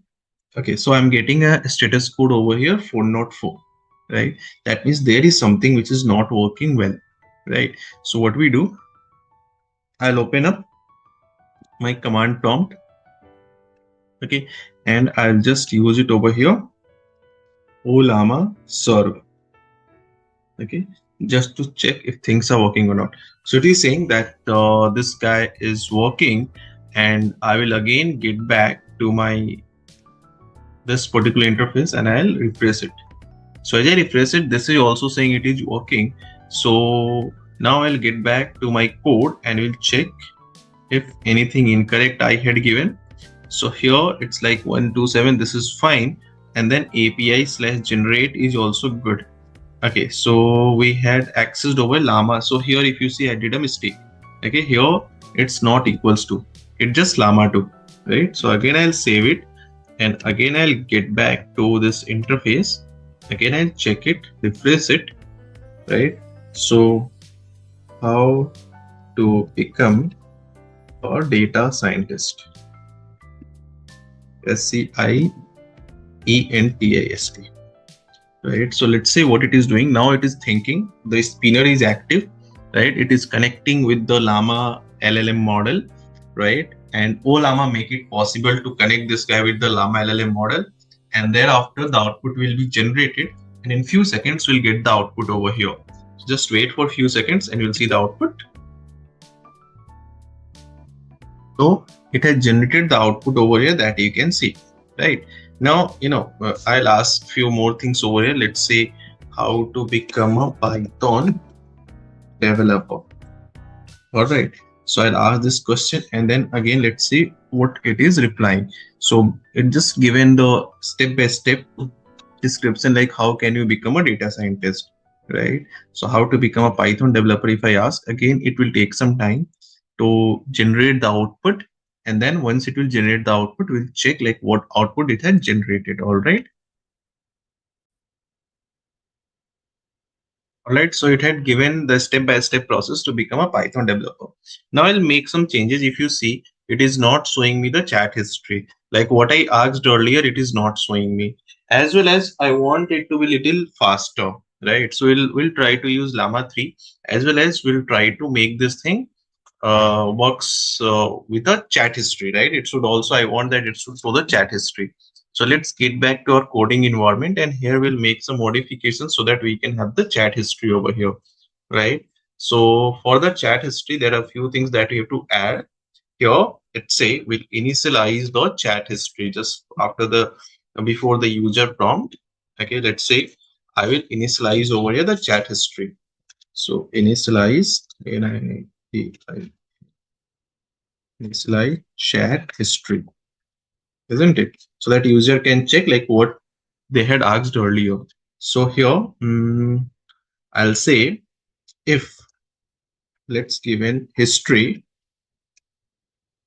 not in st, that is streamlit dot session dot state or session state. Okay, then st session state, that is streamlit dot session state. Okay, and here I can define history is equals to a blank list. That means here we have just defined a kind of a history keyword with the session state, and this is containing no value right now. All right, now all we need to do, we need to write a logic so that this guy can get the chat history, and thereafter we want to show this thing as a output, right? So for that purpose, let's say when user is giving the prompt, okay, then this thing actually happened. Okay, now when we are showing this output, okay, here we are showing the output as st.success. Okay, so this is the point where we'll make the modification. What we do over here, we'll just get and display.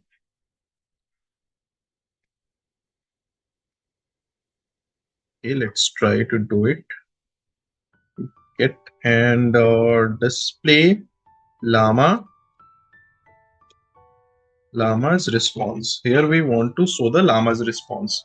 Okay, and here in the markdown spinner we had already added. In the markdown, let's add over here st.markdown. I can just use over here user prompt, right? Okay, so that instead of llama, it can show me user prompt, right? Like for example, here it is showing what? Let me show you once. See, when I'm asking any question, right, or any prompt I had given, it is showing llama. So here it should show me the user question, and here it can like user prompt, and here it can be the result. Okay, so that it can be revisited. So markdown user prompt, so it will show the user prompt first, and next it will do what? It will just show me the display the llama response. So for showing up the llama response, here I'll write a logic with st dot chat message. Okay, assistant. Okay, so with chat message assistant, we want to showcase the llama response. All right, so whatever the message that is generated by the assistant, okay, assistant is what? Here it's a system, right? There is a spinner required, okay, because all of a sudden messages don't get displayed. There is a spinner, right? So with st.spinner, from here I can pick it from here with st.spinner, right? So now if I'm using st.spinner over here, in that case it is not required here. Okay, so I can remove it from here, right? And if I'm not using it here, also I can use with st.chat message user, right? So user, this will recognize the user prompt, right? So this will recognize the user prompt and show you user prompt first. This will recognize the assistant response, and thereafter there will be a spinner that will start running. Then we will have llama response is equals to ask llama, all right, what user prompt, right?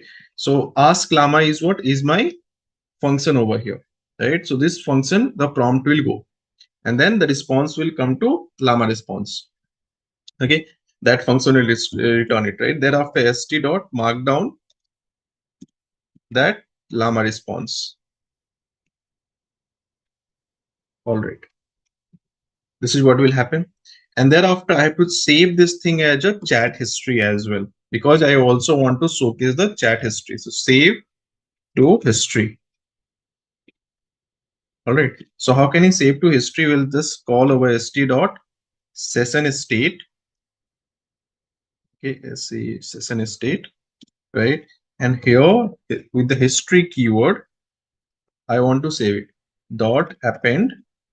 Okay, what I want to append, I want to append over here a few things like in a dictionary form. Okay, like user, that means what user had asked, that we will just save it over here. So that is user prompt. Okay, so this is your user prompt that user had asked. And second thing we required what LLaMA response. So LLaMA, and this is our response. Where is our response? LLaMA response. This is our response here. So this will create our session state history. Right now we have the session state history, and we also need to display the session state history. Okay, so if I want to display the session state history, we can just write a logic over here: display chat history. Okay, so for displaying the chat history, we'll do what? For chat in Streamlit dot session state, okay, history.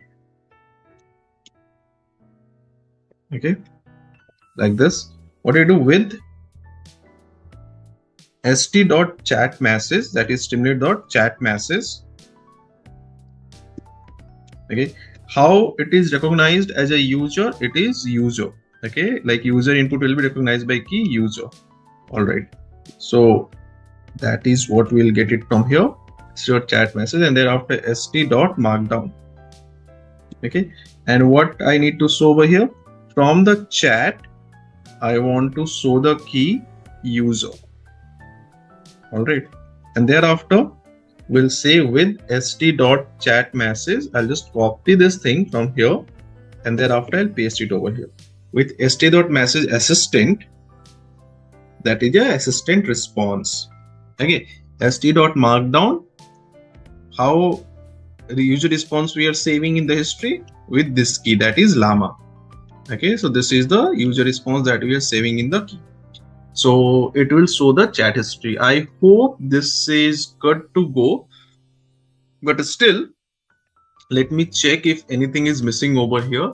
I guess this guy is working good and this is fine. So, okay, fine. One more thing, let's say when you are using it, okay, if I want to use some other LLaMA model, isn't it? Because LLaMA 2 may be slow, right? So for that, I can check what other LLaMA model that I have. If you see, I have over here Ollama list. So I have few LLaMA models like LLaMA 2, LLaMA 3 is also there. Whichever LLaMA model I want to run. Okay, let's say I want to run this LLaMA 3.18b. So what I do, Ollama run. Okay, and we'll just use this particular LLaMA model. Okay, that is there in my system. So this LLaMA model will start. So this 3.18b is a little bit faster compared to LLaMA 2, right? So I can use it because this will the response of this guy will be much faster, right? So instead of using LLaMA 2, let's try to use this guy this time. Okay, let's check how is it behaving. So I'll copy this thing. I'll get back to my coding environment. Okay, and thereafter I'll paste it over here. Where should I paste? Here. You can also paste it when you are calling the function. It's totally up to you. And here I'll say chat with LLaMA 3. I'll save it, right? And now let's check what happened. Are we capable of showing the chat history or not? So let's refresh it. Okay. So I'll ask it, who are you? Who are you? Okay. So when I asked it, so now it is saying over here, this is what you can see, there is icon appearing over here. This is user icon. And here the icon that you can see is a assistant icon. So now it is just trying to generate the response. It will take few seconds to generate the response. And thereafter, I'll ask the next thing. So I'm a large language model. When you ask a question or provide me a prompt, I analyze what you ask and something, right? So now I'll ask it, do you know who is ChatGPT? So now it just gets an error. method object or something. So why are we getting this error? That means there must be a programming error here with the chat message user. If you see, it is showing error in line number 44. So let's check the line number 44 over here. So here is my line number 44. That means we are doing something wrong over here with st.chat message. Okay, so for chat in st.session state history is fine, and thereafter we are using with st. Okay, fine. This is a function actually. We did a mistake over here. This should not be a square bracket, right? Sorry, this is a function. Chat message is what? Is a function, and I had given the square bracket over here. So obviously this will not work as we are expecting. Okay, you can see chat message is a function. Now again I'll save it. I'll get back over here, and again I'll refresh this guy and we'll check what happened. Okay, so I'll ask it, who are you? Okay, so this time it is expected to work faster compared to ChatGPT, compared to LLaMA 2, right? So that is saying I'm an artificial intelligence model known as LLaMA. LLaMA stands for large language model, Meta AI, right? So now I'll ask it, do you know about ChatGPT? Okay, so you can see the history is appearing. Okay, it's not like that history get disappeared. Okay, what you asked first, that is also showing, and what you are asking now, that is also showing, and the response will also be shown over here, right? So it is almost behaving like a chat GPT, right? Like, but the benefit is it will work offline. Okay, even you don't have an internet, you can't use chat GPT, but if you don't have an internet, you can use LLaMA. ChatGPT is paid after some extent. This is always free. You need not to pay any amount for any length of data. Okay, that whatever the length of token you are just passing over here or you are generating, you need not to pay anything. This is completely free and it can also work offline, right? So these are the benefits of using LLaMA. So let's see what output it is generating, and then we'll go ahead. So if you see, it has generated the output over here, and we are also having the chat history, right? It is just telling me what is ChatGPT, and it's a good sort of conversation that is being built up. You can ask few more questions, few more prompt you can give, and it is like your personal GPT, personal chat app, right? Which is having almost the similar functionality like ChatGPT, but it can work offline. All right, so this is it for this particular journey, right? Next, we'll just try to move ahead and we'll try to create some more useful applications, right? Like for example, the next thing that I'm planning for you is like we already created the UI and all. So next, I'll just trying to explain you the prompt engineering part, and we'll also try to explore LLaMA using Hugging Face, right? So keep learning, stay tuned. Okay, just join with me for the next learning journey. Take care. Have a happy learning for all of you. Thank you, everyone. Team, let's continue our LLM learning journey. We explored what is LLaMA. We installed it in our system, executed it through our command prompt. Later, we also create a nice user interface through which user can interact, and that was acting like a offline chat GPT powered by LLaMA, right? Next, we are going to work on really interesting project, which is AI interview assistant.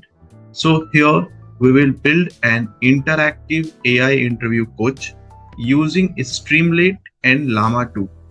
This app will help you or will help any job seekers who wants to practice for the interviews by evaluating their answers and giving constructive feedback. This is the agenda for this particular video. Now, what are the things that we are going to use? What are the technology that we are going to use? We will use Streamlit, right, which will act as a EY creator. Next, we will use LLaMA 3, which will be our LLM model, and that will run locally with the help of Ollama. And we will use Python plus REST API for interaction, right? What are the features it will have? It will have a features like, suppose you are trying to practice for an interview. So first, you can choose your role. role like data scientist or software engineer or data engineer, anything, right? Thereafter, you will submit your answer to common interview questions, right? You have to just submit the answers of the common interview questions, right? And thereafter, the AI generated feedback will tell you what is good, what can be improved, right? And the model answer that is good, okay, that is more attractive for the recruiters, right? So let's get started with this journey, and we will move to the coding interface where we will start coding it. All right, so let's move to VS Code.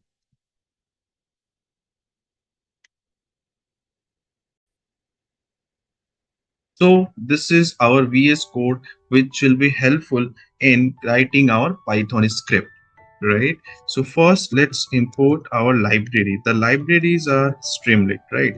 So first, import Streamlit as st. Next, it is requests, right? So why requests are used? To raise or request to the locally running llama, right? Through Ollama server. Next, we will import JSON, right? Next, we will set the page configuration, right? So set st dot set page config, the function that will be used to set the page configuration.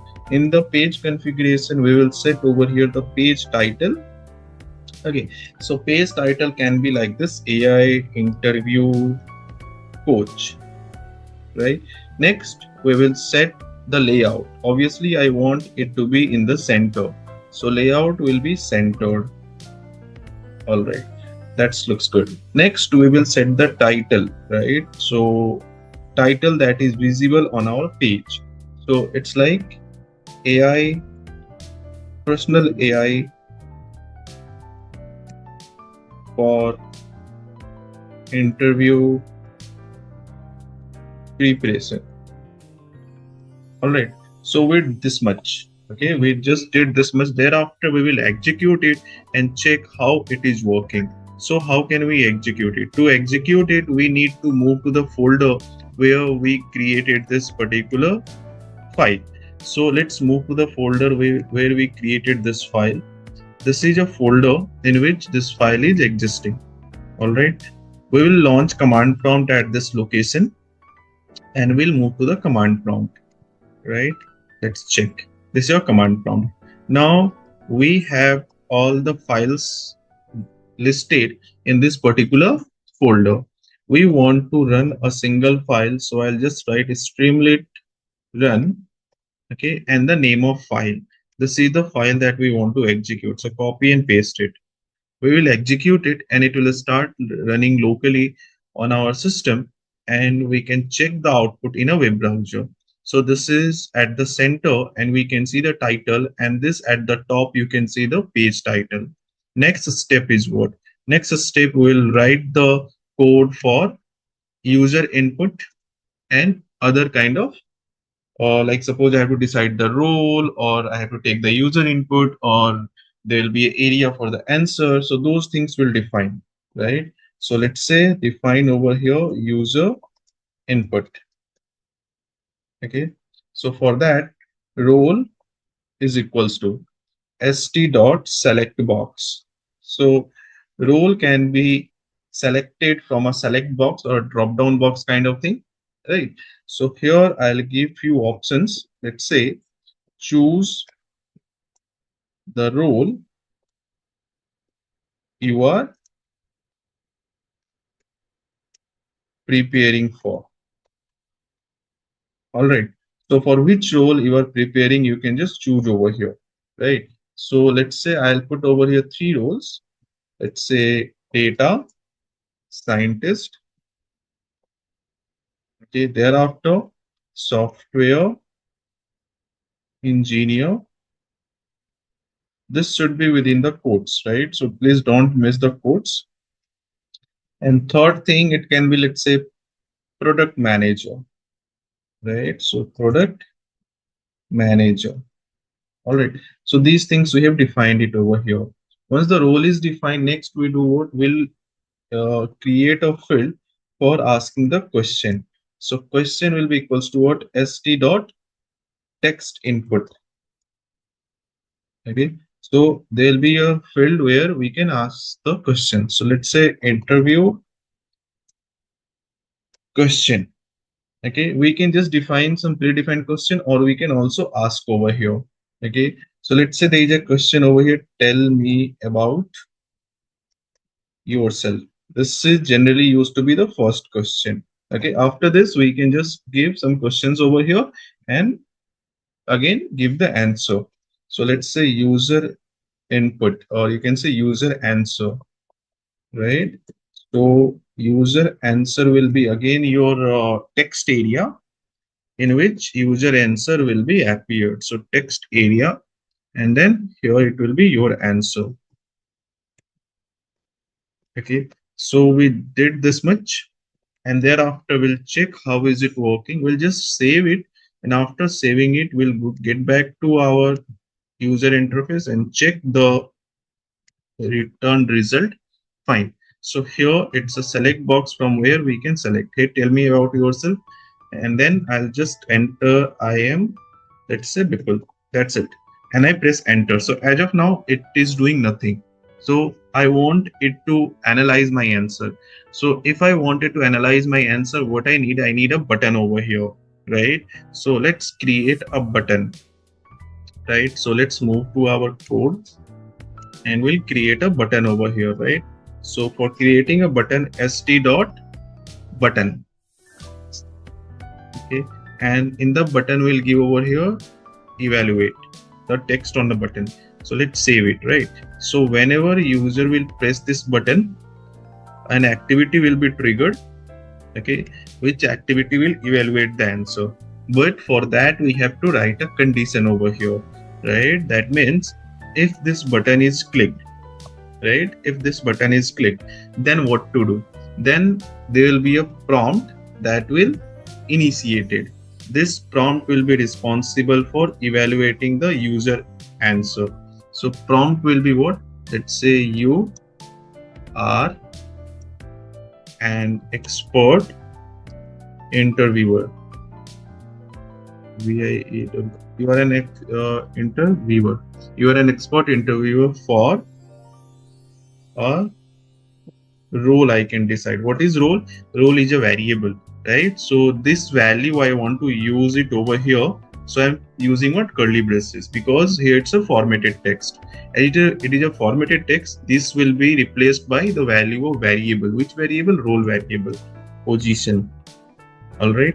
Thereafter, the user answer will be given to this guy. So here is a candidate answer. Candidates should be, it's don't matter a lot, but still we'll try to be more grammatically correct. Answer better than should be response, right? Here is a candidate's response to the question. Where is our question? The question is in question variable, right? So we'll just pick it from here. All right. All right. And thereafter we'll do what? We'll just define a response, right? And where is my response? Here is our user answer. Okay, so we had given these things as a prompt. Now on what basis I want to evaluate, that's what I have to define. So let's say I want to evaluate this response. Okay, evaluate this response and mention few things. Okay, what it needs to mention? It needs to mention what is good, right? Thereafter it needs to mention over here what can be improved. Okay, and thereafter it can mention what? Third, a model answer. Okay, these things I want it to be generated, right? Now how it can generate, we'll write the next thing. So now just follow the indentation. When you click the button, these all things will happen, right? So here we are using triple quotes, so these all things will be considered as multi-line text. Okay, but here multi-line text ends, so from here we have to again follow the indentation, right? So thereafter there will be a spinner that will activate it. You know what a spinner does? A spinner will just kind of rotate right? Till the time an answer is generated, so that it can actually showcase, or it can just kind of create a effect that processing is going on, right? So it will say evaluating your answer. Okay, so whatever the answer user had given, that will be evaluated. Okay, meanwhile, right, thereafter, to evaluate the answer, who will be responsible? It is LLaMA. So I have to generate a request, a post requests to LLaMA. So request dot post. Okay, so this guy will do what? Will generate a response. So HTTP colon double slash. So from where I can generate the request. So let's see these things in our command prompt. What should be our endpoint over here to generate the response, right? So I'll get back to command prompt, and here I'll type Ollama serve, right? So when I type Ollama serve, it is showing that Ollama is already running on this particular port, right? So I'll get back to my web browser and will check if it is running or not, right? So here I'll give it. So it is saying Ollama is running. That means this will be our endpoint. So just copy this thing and put it into your over here, right? So HTTP, right? So here HTTP is also required. So just give over a HTTP colon double slash, right? Here I have to generate the request. So slash API slash generate. So call the GENERA, call the API to generate the response. ENERAT. Okay, right. Thereafter, we'll call over here model. So JSON will be equals to the model that I want to call, right? So which model will call, that will define over here. And thereafter, while calling the model, we also need to give the prompt. So prompt will be what? Prompt, right? So here, which model should be called? So to check this thing again, we'll get back to our command prompt, right? And here I will type Ollama list, right? So what are the models we have? We have these three models. We'll pick this Llama 3, right? So we'll pick this Llama 3 and we'll paste it over here. That means I want to generate the output using this Llama 3. Okay. I want the streaming output. So we'll use over here stream is equals to true. This will enable our streaming output. So this is done. Thereafter, the output will be generated. You know, in last example we had seen, it generates a multi-line JSON output. As it generates the multi-line JSON output, that means we need to run a loop which can iterate through each line of the multi-line response, right? So response dot iter underscore lines. So this will iterate through each lines of the JSON output, right? So this is what we had seen in our last video. In case if you have not seen, please go through the last video, you'll understand it better, or the previous few videos in this playlist, in which we had seen why it is required. Why we can't use response directly, because response here used to be multi-line JSON output, right? So we are just picking each line from here, okay, and from that line we are extracting the response key, because output used to be within the response key. In each line there used to be a response key, right? And that response key is considered containing the output. So for that, first I will use JSON dot loads, right? So I have to load what? I need to load the line, right? That we have line dot decode. Okay, so we are decoding it first as a UTF-8, right? So this is a line, that means we are picking up and decoding it, and thereafter we are accessing the output using data dot get. Okay, what we want over here, the response key. So response key we will get, right?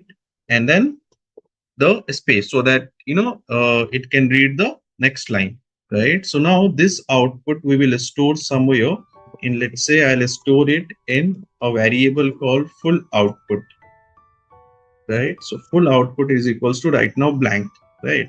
So now full output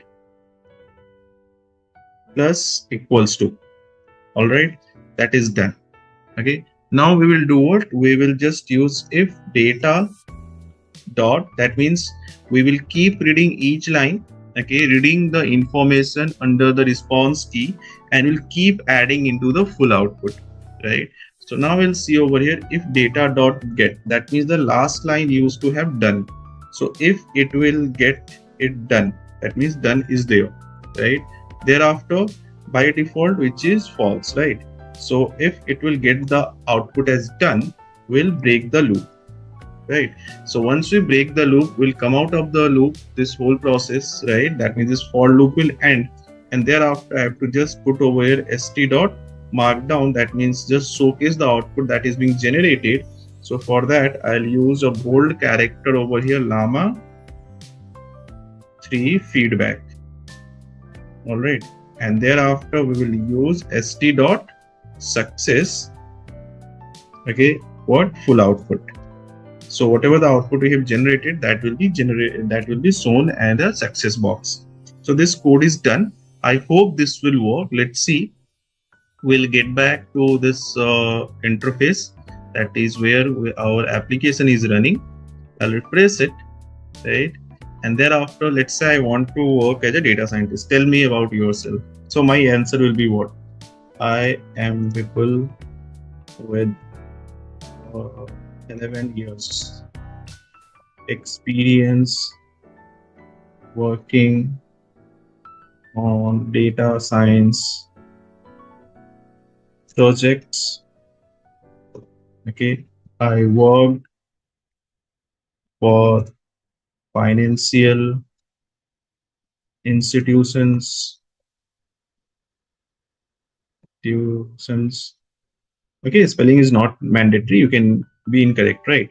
I worked for financial institutions and service sector companies, right? Thereafter, we can say production companies, right? Thereafter, you can say and some manufacturing companies. Okay, I worked on project such as analyzing credit risk. Okay, production companies, healthcare companies. Let me also use healthcare companies. Okay, credit risk, or you can say drug effect analysis. Okay, health monitoring and predicting. Thereafter, what I can do, and let's say energy optimization, etc. Okay, so some random answer. It is obviously not a very good answer. I just want to check like how it is evaluating and giving me a model output, right? So here I have a question, here I have answer, and then I'll ask it to evaluate. So it will start evaluating my answer. It will take some time to evaluate, and thereafter it will give me the model answer. So let's see what output it is generating. We'll wait for a few seconds for the output, and we'll see whether output is as we are expecting it by it or not, right? So let's wait for a few more seconds. So we have a final output evaluation of the candidate response. What's good? Relevant experience. The candidate has provided a clear indication. Variety of industries, right? What can be improved? Lack of clarity. Obviously, I told you I was not giving the information so clear. The response does not specify the candidate roles or responsibility in the projects. Work project description. The project mentioned are too generic, energy optimization, and do not convey the specific challenge faced, right? So these are the things you are getting, like how you can be more better in your response. Typos and grammatical error. There are several typos, institutions, healthcare. It also identifies the typo errors. Here is an example of well-structured response. Hello, I am Bipul with 11 years of experience as data scientist. Throughout my career, I have had the opportunity to work with various industries, including financial institutions or healthcare or companies and production companies, right? So in each role, I applied my skills in machine learning, statistical modeling, data visualization, data wrangling to drive business values and improve operational efficiency. That's really looks good, impressive, right? I would like to highlight few examples of my achievement. For instance, while working at company X, I led the project that resulted in a 25% reduction in energy consumption cost through predictive analytics and optimization technique. Another notable example is development of healthcare monitoring system for patients with chronic disease, which improved patient outcome by 30%. And with through real-time data, I am excited to discuss my experience and skills further and explore how I can contribute. So this model answer demonstrate a clear, right? So it is looking good, right? Now suppose there is a question. Right now we can also prepare some of the questions using similar kind of LLM model. But suppose there is a follow-up question over here. So it can be like this.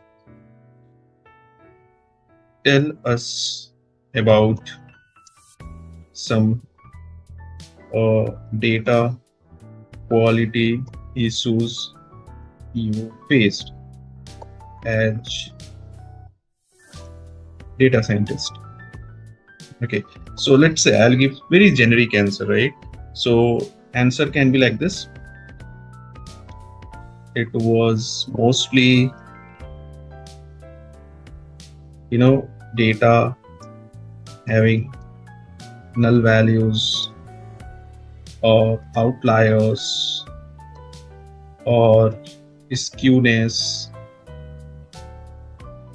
or biased, right? So this is a very generic answer. Now let's see how it is making it very impressive answer, right? So let's click here, and thereafter let's wait for some time for this thing to generate the answer, right? All right, so it has given its point of view. So the candidate has identified some common data quality issues that are relevant to data scientists. They have some awareness. Now what can be improved? The response is very brief, like one line answer, and lacks specific examples or anecdotes from their past experience. This makes it seems like generic answer rather than thoughtful reflection of actual experience. There is no indication of how they address these issues, that what methods they use to handle them, on any insights they gained from the process. The language also very quiet was, that means mostly or skewed. So this last part is unclear. Now model answer, you can see. Here is example how candidate could be answered. One notable data quality issue I have encountered was with dataset containing customer purchase history. Upon inspection, I found that approximately 20% of the records had missing values. Okay, so this is a better way of representing the data is having the missing values of the shipping address field. After researching the source of these missing values, I discovered that it was due to an error in our data collection process. To handle this issue, I employed a combination of imputation technique, mean, median, mode, and determined the mean imputation yielded the best result based on metrics such as A/B testing. Another challenge I faced was dealing with outliers, right? Related to website traffic. I utilize a statistical method to identify. I have also encountered issues such as skewness. So same thing, but you can see how better it is, okay? Reflecting that what you faced and how you corrected it, right? So just use this kind of this application, and most better part it is working offline, right? You don't need internet, you don't need any kind of API, and you don't need to worry about the tokens generated, right? So it's totally free of cost and can be your interview assistant. So I wish you very best of luck, and just try to use these kind of application to prepare for the interview. And just let me know, comment down whatever the problem that you are facing while development. Very soon we are going to work with some of the application related to some private document like PDF summarizer, or creating a chatbot using our private PDF kind of thing. So yeah, a lot of applications we are going to create. So stay tuned, keep learning, and happy learning.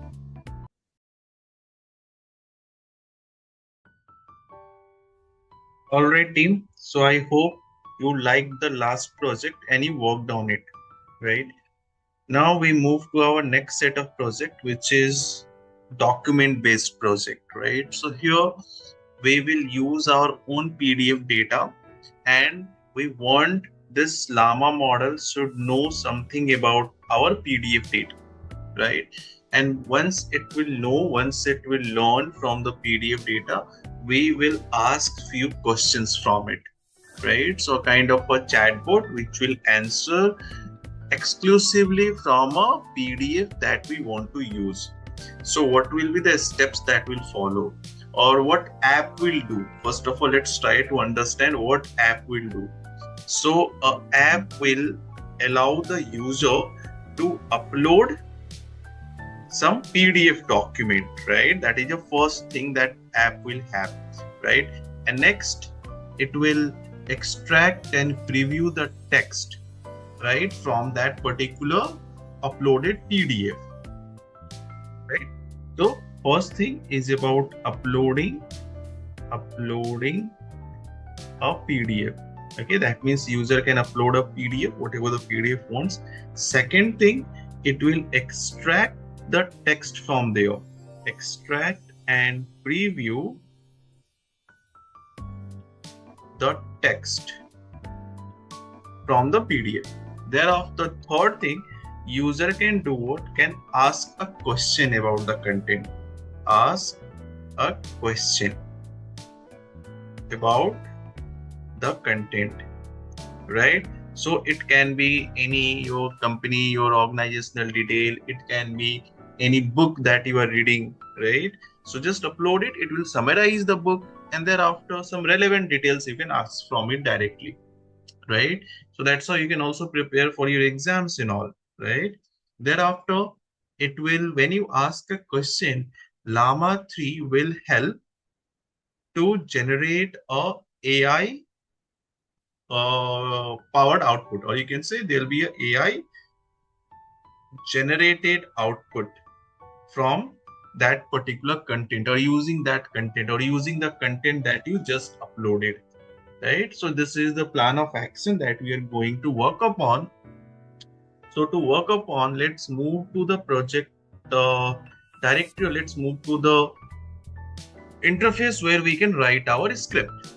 So this is our VS Code. Generally, we use this thing to write our script. This is our previous script. Let's create a new file, and I'll give it a name, AI PDF summarizer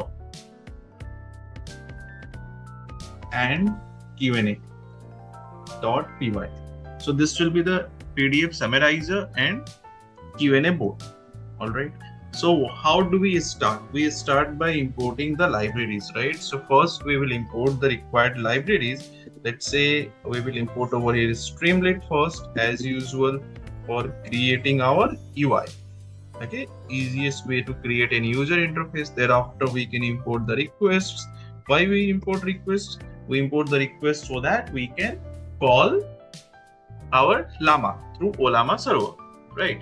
So first few things will remain as it is that we used earlier, right? So let me just copy and paste these things over here so that we can save some of our time, right? Only here the page title can be changed. So here I can use, let's say, AI PDF summarizer, right? PDF summarizer. All right. And personal, or here also I can use AI PDF summarizer.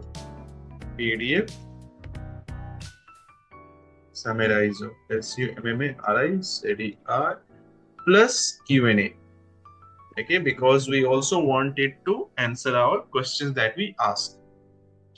Now, as it is built to read a PDF file, so we also required a Python library that is called PyPDF2, right? So in case if it is not installed in your system, you can install it using pip install PyPDF. In case if we find problem while executing it, do comment down. I will give you the solution, but most probably you can easily do it. In case if it is not working, just open your command prompt, type pip install py-pdf2, right?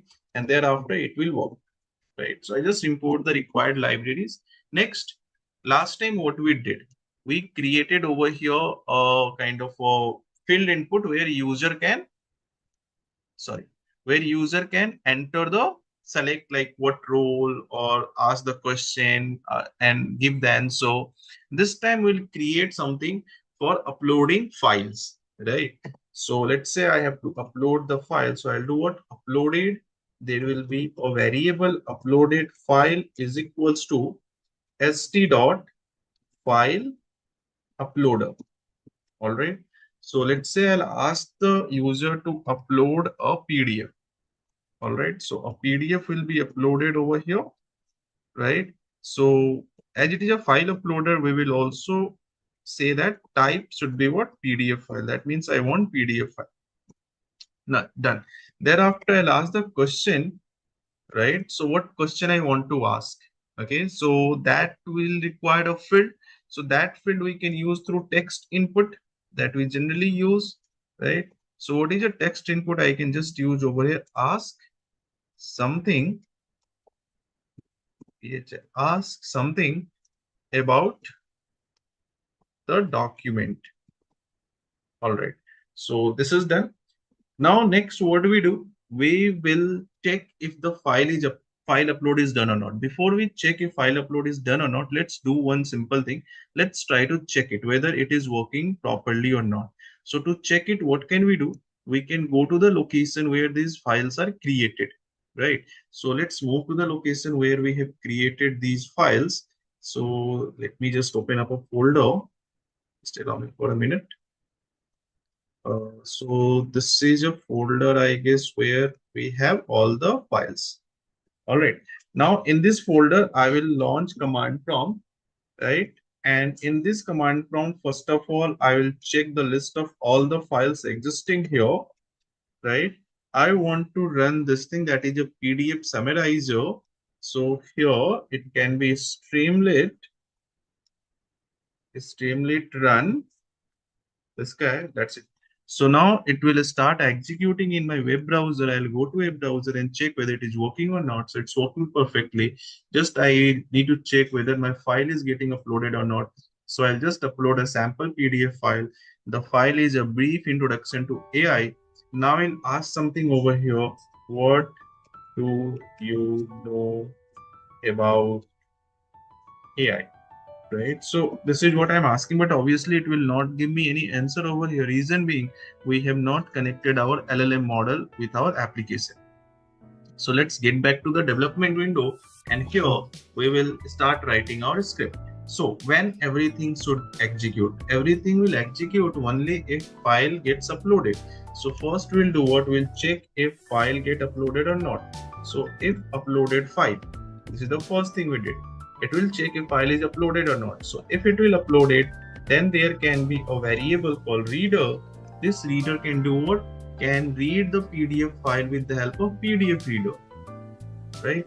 So which file I have to read? I have to read this uploaded file. Okay, so this file will read. Next, what it needs to do? It needs to extract the content from different pages. So I need to run a loop which will iterate through the pages of different PDF or the different pages of the PDF and try to extract the information from there, right? So for page in reader.pages. So why I'm using reader.pages? Because we are using a library by PDF2 and PDF reader. Through PDF reader, when we access it, so it will automatically read all the content, and then from each page content, I want to extract the information, right? And that information we can store over here. Extracted, let's say extracted will be equals to, we have a page dot extract text. This method will just extract the text and store in the extracted, right? And this extracted information, what we do, we'll just try to store in a variable called text, because it is extracting one by one from each page, right? So this text information will be added up with the extracted text from here. One by one text will be extracted and it will be stored to the text. All right. Now, whatever the information that is extracted, I want to show it. Okay. So to show this information, we can use st dot text area. Okay. In this text area, I want to show the information. So let's say extracted text preview, just to confirm if my texts are extracted or not. So let's say I just want to showcase the first, for example, let's say first 1,000 characters, because here I just want to confirm if extraction is done or not. So no need to show the complete text, just show me 1,000 characters. And height of this text area we can define over here as, let's say, 300 or 200, let it be smaller, right? So it is intended to show me the text things, right? So let's check if it is working or not. I'll save it and I'll get back to the interface, and again I'll try to browse a file and we'll try to upload something. Okay, let's say artificial intelligence machine learning explained. So something I given and it just extracted the things. That means it works good. Okay, but still I can't ask a question, because for that I need to create a proper prompt, right? Then only I can ask the question, right? So what I do here, to ask a question, I'll write over here condition. What should be there? First of all, I'll create a button over here, st.button. Okay, and the button will be, let's say, ask button.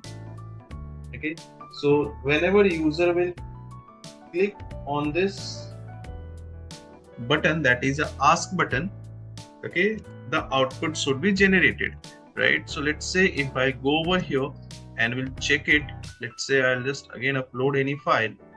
First of all, let me refresh it, right? First of all, let's try to refresh this guy, right? And then only we'll ask it, isn't it? So let's refresh this guy, okay? And thereafter, I will upload a file, okay? When file gets uploaded, it will extract the text from here, and then ask button also appear, okay? So when I click on ask, it should generate some output. But right now, obviously, it will not generate, because when ask button is clicked, I have to trigger a prompt, isn't it? So let's get back. So for asking something, what is required? One, you have to click on ask button, and second, you also require the question, right? So you should also verify whether question is there or not, okay? And also you have to verify whether button is clicked or not, okay? So if both the things are true, we can do what? We can construct our prompt, right? So here we can construct prompt. Okay, so what prompt will be there? It's like prompt is equals to formatted text.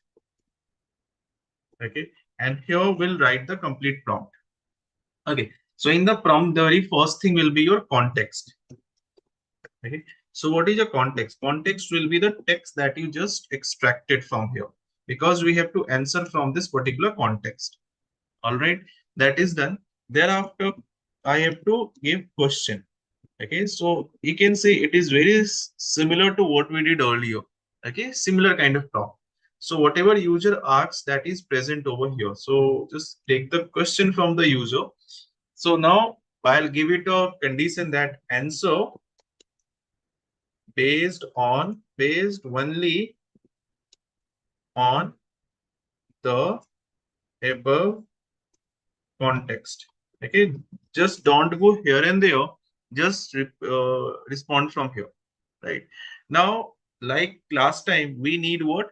We need to show a spinner, or we need to read the JSON file, JSON response as well, just like we read the JSON response last time. So we trigger a spinner over here with st.spinner. This guy will just showcase, or it will just kind of represent a processing time. So while representing a processing time, it can just show the user that it is thinking, okay, something it is thinking. And thereafter, to generate the response, what we do, we use this request, right? That means we are generating a request to post request to whom? To Ollama, right? So here I will use request dot post. That means we are generating a request to whom? To the Ollama. And to generate the request to Ollama, what is required? You require same thing, same URL that we had used earlier. Here, this is a URL where Ollama is running. So you can copy this URL, get back to your development window. Here you can give. And here you have to add two more things. One, API, and second, you have to add generate. Right? Through which you can generate the output. Thereafter, JSON output I want. So JSON will be equals to, let's say, first I have to give model. So here we'll define our model name that we want to use. And second, prompt. Right? So it will just, the response will be generated with the help of prompt that we'll give. That means while generating this, while calling or generating a post request to this IP address, local IP address, we pass what? We'll just select two things. One is model and second is prompt, right? So what will be the model? Model we can choose from here, the model that we have in our system. Let's say I want this model, right? So I'll just use it and prompt I'll feed, and thereafter I also want the output will be streaming because it's a multi-line output. So just define over here stream, and here also you should use comma, otherwise it will show error. So here you can just give a stream is equals to true. All right. So now a streaming output is there that will enable the streaming, right? Thereafter, we need what? We need the response that this guy is generating to read. So, it's a multi-line JSON output. So as it is a multi-line JSON output, so what we do? We can use for line in response dot itr lines. That means iterating through the line one by one. All right. If line, that means if line is existing, or it should be like this, right? Whenever you have a new line, then do what? Then just load the data, right? So data we can load it through JSON.loads function, right? So JSON.loads. Okay, this is how I can read it. So JSON.loads, we have a line over here. So this line we want to decode. Line.decode. Okay, decode, it is like for decoding we'll use a UTF-8 algorithm, right, to decode this thing, and then it will just capture the information from each line. Now when it will capture the information from each line, we will use over here the key value response, because output used to have the key value response and all the outputs in that key response. So we'll read it through the response key. To get the response key output, we'll do what? We'll just use over full output that, or you can say, let's say I have a full output over here that is defined blank. Okay, full output is equals to, there is a blank string, and then what we do, we'll just call over here data dot get. Okay, I want to get the response key. Like wherever the response key is there, just read the information within this key. But if suppose response key is not existing in any line, so I don't want it to return the error, so I can use blank string over. That means if response key is not there, just return the blank string. Now, as it is reading each line one by one, so information I will accumulate in the full output one by one, so that at the end, when I will come out of the loop, I'll come out of the loop when data.get, is done. Okay, when data.get, it identified the done key, and it will just return the false after that, right? And then I will come out of the loop. So when I come out of the loop, full output will have all the text response generated, right? So when full output will have all the text response generated, will come out of the loop, and thereafter will showcase the output at the end. So once the thinking process is done, I have to showcase the output. So st.markdown, okay, and I'll just use over here response or answer. Let's say answer. Okay, so what is our answer that we can, that is a full output. So st dot success. Okay, here I can just call full output. Right, so this thing is done. Okay, I'll get back to my interface, user interface, and check how it working. So here is my application. I'll just refresh. This one is my application. No, this is the previous application. This is the application AI PDF summarizer. I will refresh it, right? And let's try to upload a file, right? So I'll browse a file. Okay, let's say a brief introduction to something. Okay, AI, right? So the what this file is containing, let me also show you this file so that you should know that what this file is actually containing, right? So this is just a book, right? Having 9 pages. It is about something like AI, right? So here it is having a brief history of AI. So let's ask it about the brief history of AI. Let's see what it is responding, whether it is capturing the information or not. So here, this is what we have. Okay, now I'll ask it, tell me a brief history of AI. All right. So I'll ask it, I'll press enter, and here I got a ask button. I click it. It is just trying to generate the response, but here I am getting the blank response over here. That means something must be missing. So let's get back to the code and check what are we missing, isn't it? If I go through it, so the error is, so here if you see, I had given the extra space. So this space should not be there. That extra space should not be there. And apart from that, things seems to be fine. But still, let's try to check once again. Okay, I'll again save it, get back to the interface. Okay, and refresh it. Okay, browse a file. I'll just use a file over here. We'll upload it.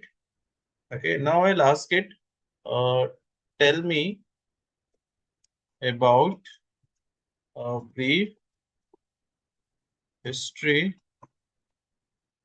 of AI. Okay, so most probably it should answer. Let's see if it is answering or not. So it is thinking. So after thinking, most probably it will answer. So let's wait for a few seconds for this guy to answer our query. All right. So if you see, we get the response over here, which is showing that a brief history of AI. In 2012, it was mentioned that Alan Turing turned 100 years old, but there is no direct mention of this contribution to AI. IBM developed Deep Blue something. Thereafter, the development of smart personal assistant like Apple Siri. So these informations are present over here. Okay. So from here, it picked up the information and generated the output. Right. So this is how we can create a PDF summarizer and Q&A board that can respond based upon the document uploaded. But suppose if you want to create an application which is working on the predefined document, that means users are not allowed to upload a document like a chatbot. Right? That means already we have shared some information in the form of a document, and the chatbot is responding based upon the information it is already having within it, right? So that kind of application we can also prepare, we can also build. And for that application, first just complete this one, figure out what are the problems that you are facing, and thereafter we will extend this application to build a chatbot which will be guided by your own private data. All right, till then, keep learning, stay happy, and stay safe.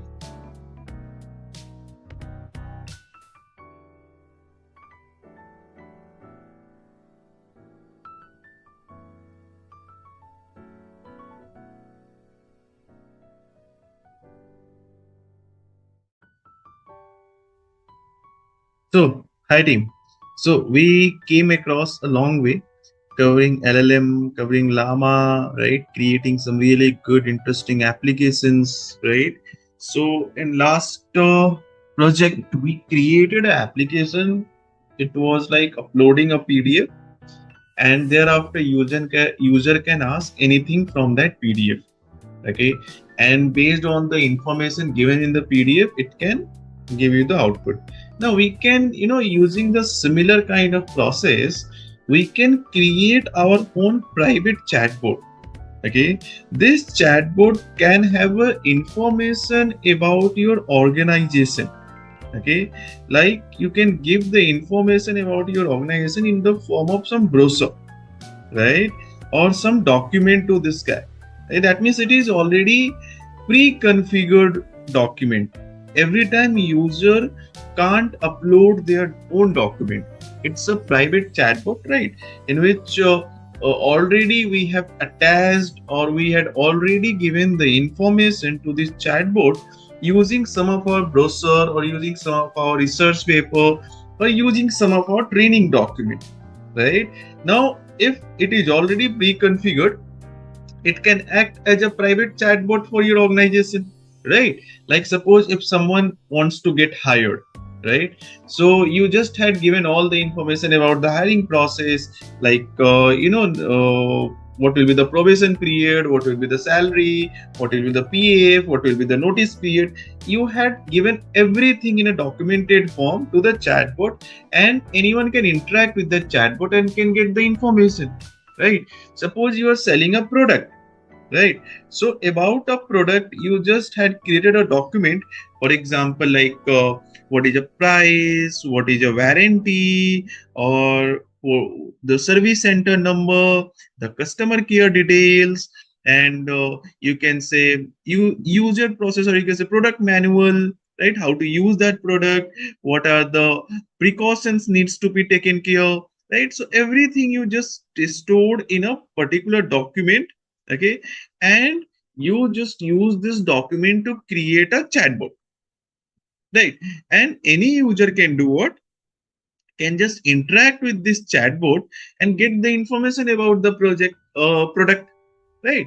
And you can use those product for their particular use cases, right? So there are multiple uses are there, right? So it helps us in understanding how a document enabled chatbot can be created, and later on we will also try to publish, or you can say you deploy this document enabled private chatbot to a cloud service, right? So that end users can use it from any part of this world, right?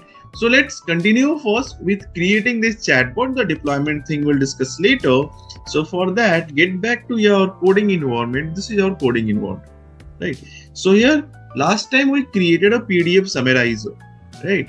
So it is almost similar to PDF summarizer. Only difference, in PDF summarizer you can upload any PDF. Here we can't upload any PDF. Here the PDF, or you can say document, will be pre-configured. Okay, document will be pre-configured already. Your model or your chatbot will be knowing like on which document to be considered every time, for responding to a user, right? So let's say I'll give it a name over here. What name shall I give? LLaMA AI chatbot. Okay, LLaMA AI chatbot. All right. Now let's do one thing. Let's import the library. So I can import few libraries that we usually import, like import is Streamlit as ST, right? Okay. Thereafter, we will import over here. Okay, here the file name should contain .py, right? Otherwise, it will not consider as a Python file. Now it's fine. So we are importing a Streamlit file. Thereafter, I'll import PyMU PDF. So for that, I can import FIDG. Okay, FIDG is something which can access your document, right? So last time we had used what? PyPDF2. So both the options you have, you can use PyPDF2 in case because of any reason pipe PDF2 is not working because of any update or any particular reason in your system, try with Fidge. Okay, so to use Fidge you need to install what? PyMUDF. PyMUPDF, sorry, PyMUPDF. You can just install it like this, pip install PyMUPDF, right? So this is also a library for accessing documents. Now, you know why do we use requests? Requests, right? To create a post request to our end Ollama, right? Which is already configured with LLaMA, right? For responding. Now to read the response, we require JSON file, right? These all things we use. Apart from this, what we use? We set the page configuration, right? So I'll just copy the same thing from here, the page configuration, and we'll paste it over here, right? So in the page configuration, what I'll do, I'll give it the information. For example, let's say I want to create it for our organization, so I'll give it a name, AI Council Chatbot. Fair enough. Thereafter, we are centering it. Then AI PDF summarizer I had given. Let me give it a AI Council Chatbot. So this will create our simple user interface, right? Thereafter, we need a function which can extract the PDF data, right? So point is, how can we create a function? Very simple. Just create def extract PDF text, right? So this will extract our PDF data. So to extract our PDF data, what we require, we need PDF path, because here we are not uploading the PDF externally, but internally PDF file will be predefined, right? The path of the PDF file will be predefined, right? So we can just give the PDF path to extract it. Now, how can we extract it? Very simple. We have to use Fidge over here. So document is equals to Fidge dot open. Okay, what I need to open? This path. Sounds good. So this will just open your file, and thereafter we need to go through this document. So for that we need a loop. So for page in document, one by one we'll go through, and there can be a variable called full text, isn't it? Full text is equals to a blank value, and the text we will append into this guy. Full text plus equals to whatever the page that you are reading. So page dot get text, right? So whatever the information that is there, you are just accessing it, reading it, and storing it into full text. Then at the end, you will return the full text. All right. So you just return this guy and you will get the output. Okay. Next, once this function will be called, it will do what? This function is there to load PDF, okay, text, and then we required a function for generating the response, right? So how can we generate a response? So for that, let's create a function which can generate the response, right? So def generate response LLaMA. Okay, this is what we can do. Now, how can we generate the response? That we need to think over here logically. To generate a response, you required few things.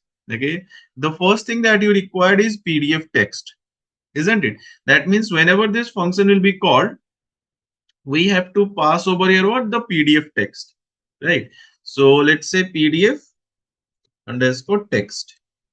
Okay, and thereafter what we need, apart from the PDF text, what we require here?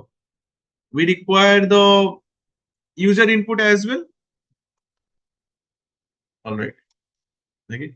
So that user input will also be required to generate the response, isn't it? So let's just continue with this much thing. Thereafter, if anything required, we will use that. Right. So here, let's say first we will create the prompt.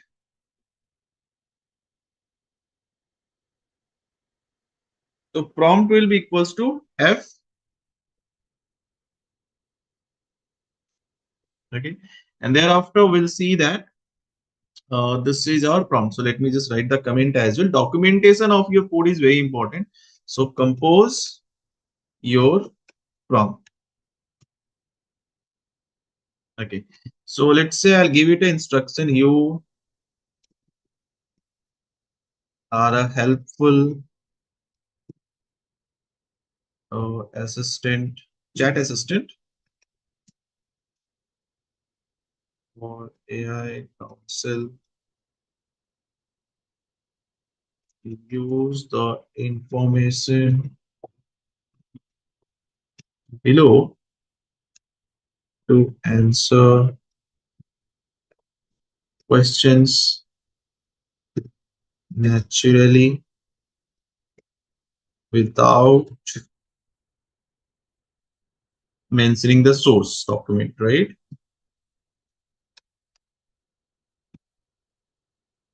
We don't want to mention the source document. That is very important. And then we'll say that please format your answer clearly.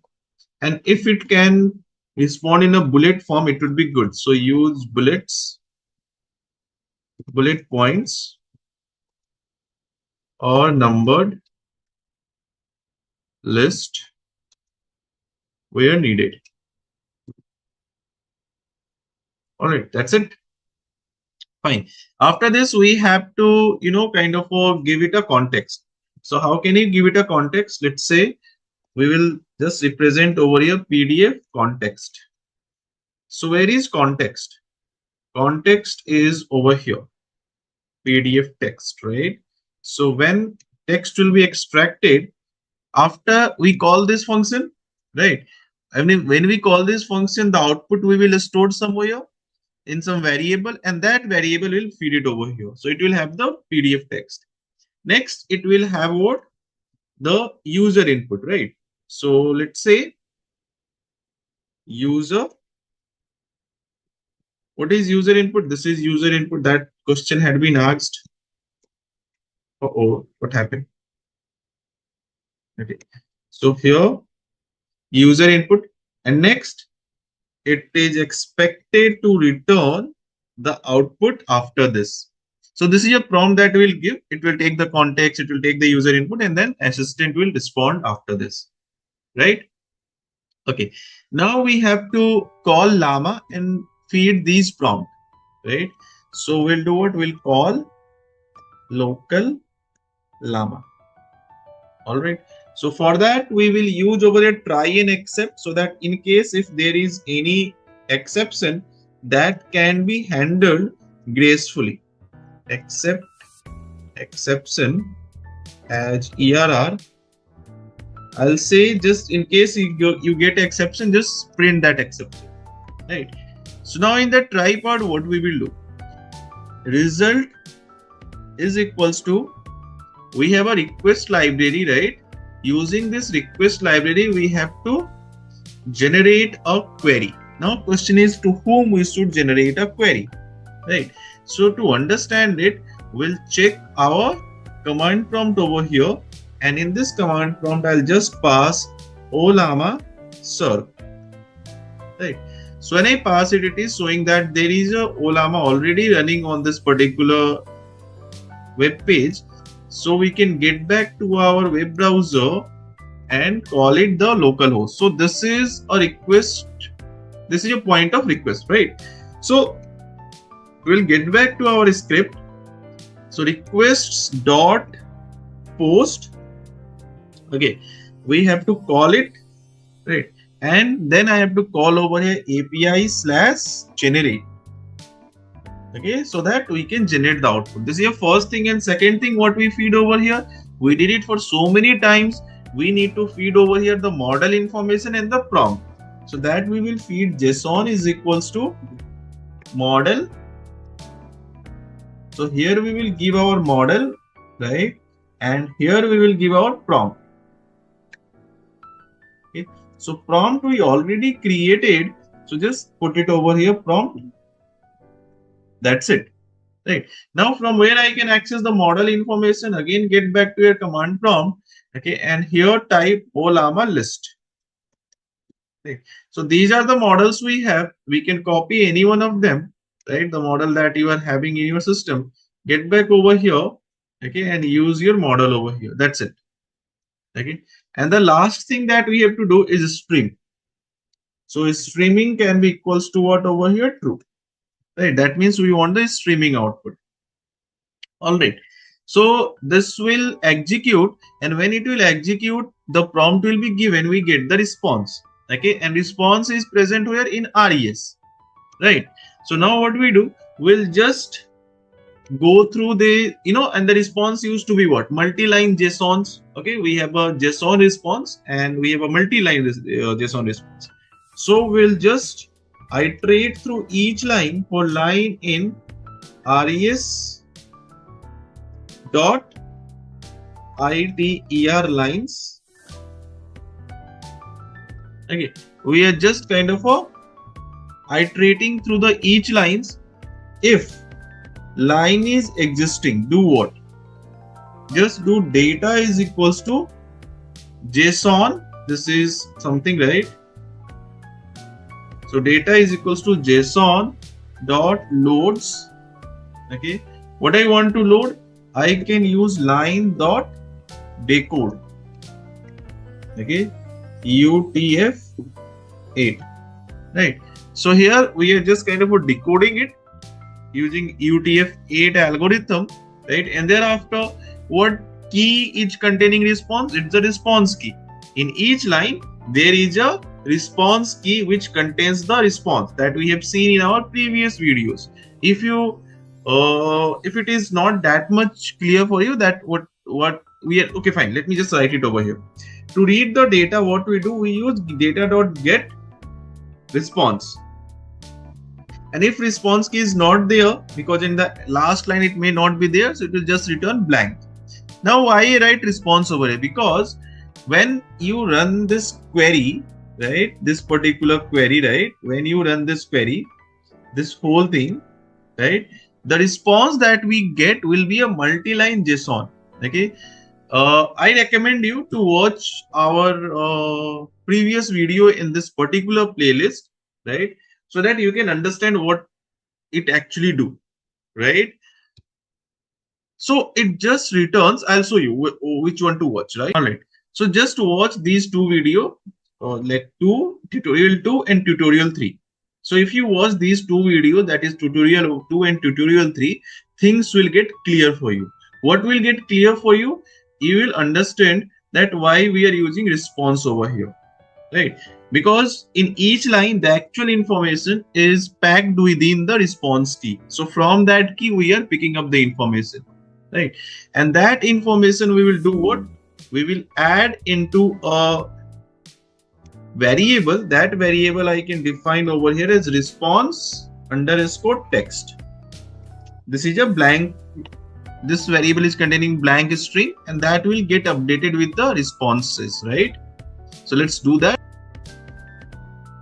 All right. So this response text, which is a blank variable, plus equals to, that means we are reading the response and adding it into the response text one by one. And when everything is done, when this process is done, that means this loop finishes. So what we do?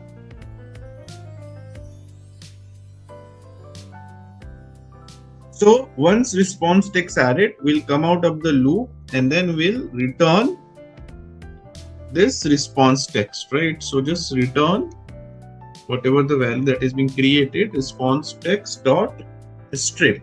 It will remove any extra spaces that may be created during the process. Now things are done. Now when this particular function will be called, which function? Generate response llama.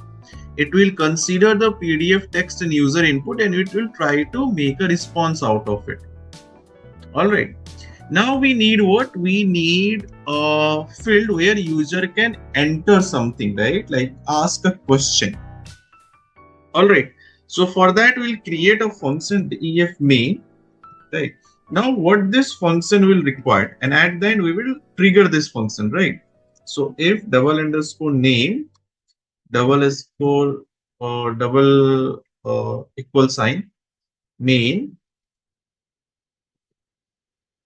okay, it's like main. All right, that is it. Now we need what? We need to write a logic. What logic requires over here?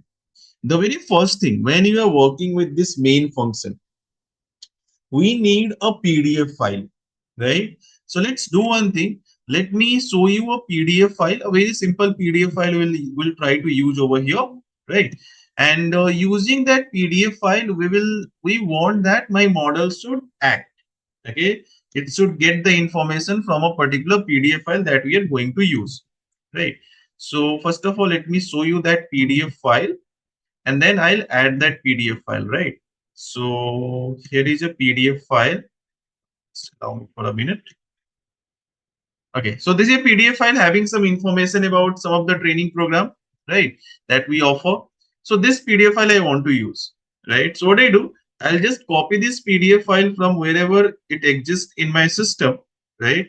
And we'll just paste it into the same folder where my other files are there, where my project file is there, so that my system or it can be easy accessible, right? So what we do, I just copied it from wherever it is existing, get back to our coding environment, and this is a folder in which my project file is there, LLaMA app. So I'll paste it over here. So it is saying to paste, yes, I'll paste it. So this is a file. Okay, this is a file that we want to consider for my chatbot, right? So what we do is just write a logic over here first. Let's load and cache PDF text. Okay, so for that PDF path will be equals to, you can just give it a, from here you can just take the name, okay, and can paste it over. That's it. It is stored in the same location, so it can be easily accessible, right? We need not to give the complete path, right? Thereafter I need what? This file data to be extracted. So how it can be extracted? We already have a function. Let's copy this function and paste it over here. Okay, so this will extract the data, and that data we will use over here in PDF text, right? So now I have a data extracted, right?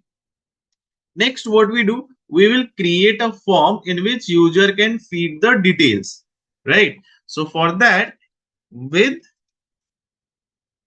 st.form, okay, I can directly create a form over here. Let's say I'll create a form key is equals to chat form. This form will have a key chat form, right? And thereafter, if you're using a key, please don't give any space. Thereafter, we will use over here clear on submit. That will be equals to true. That whenever submit button is clicked, this should be cleared out. All right. So now let's see how is it functioning till now. It is not completed yet because I have to also write a logic through which user input can be picked up and response can be shown to the user. But as of now, whatever is did, let's try to check how is it performing, like whether I am getting the user interface at least or not, isn't it? So for the purpose, we'll get back to our folder where we created this project. Okay, this is a folder, and at this folder I will run my command prompt, right? So this is our command prompt, isn't it? I'll show you. This is looking good. And here I will do what? I will just call over here directory to check all the files we have, and then Streamlit. And what is my file name that I want to execute? It is most probably LLaMA AI chatbot, right? So run LLaMA AI chatbot.py. Now, when I will execute it, the output we can expect in our web browser.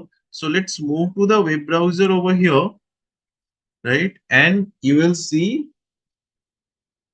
the output over. So it's looking fine. we have the AI council chatbot, something that you can see, right? But here we are not getting the form that we are expecting. So let's do one thing. Let's complete that form and thereafter again check back. So I'll do what? This is a form. Okay. So I'll say with this thing, and this form requires a submit button and all, right? So first, this form requires a field where user can enter the details. So user input will be equals to st dot text input.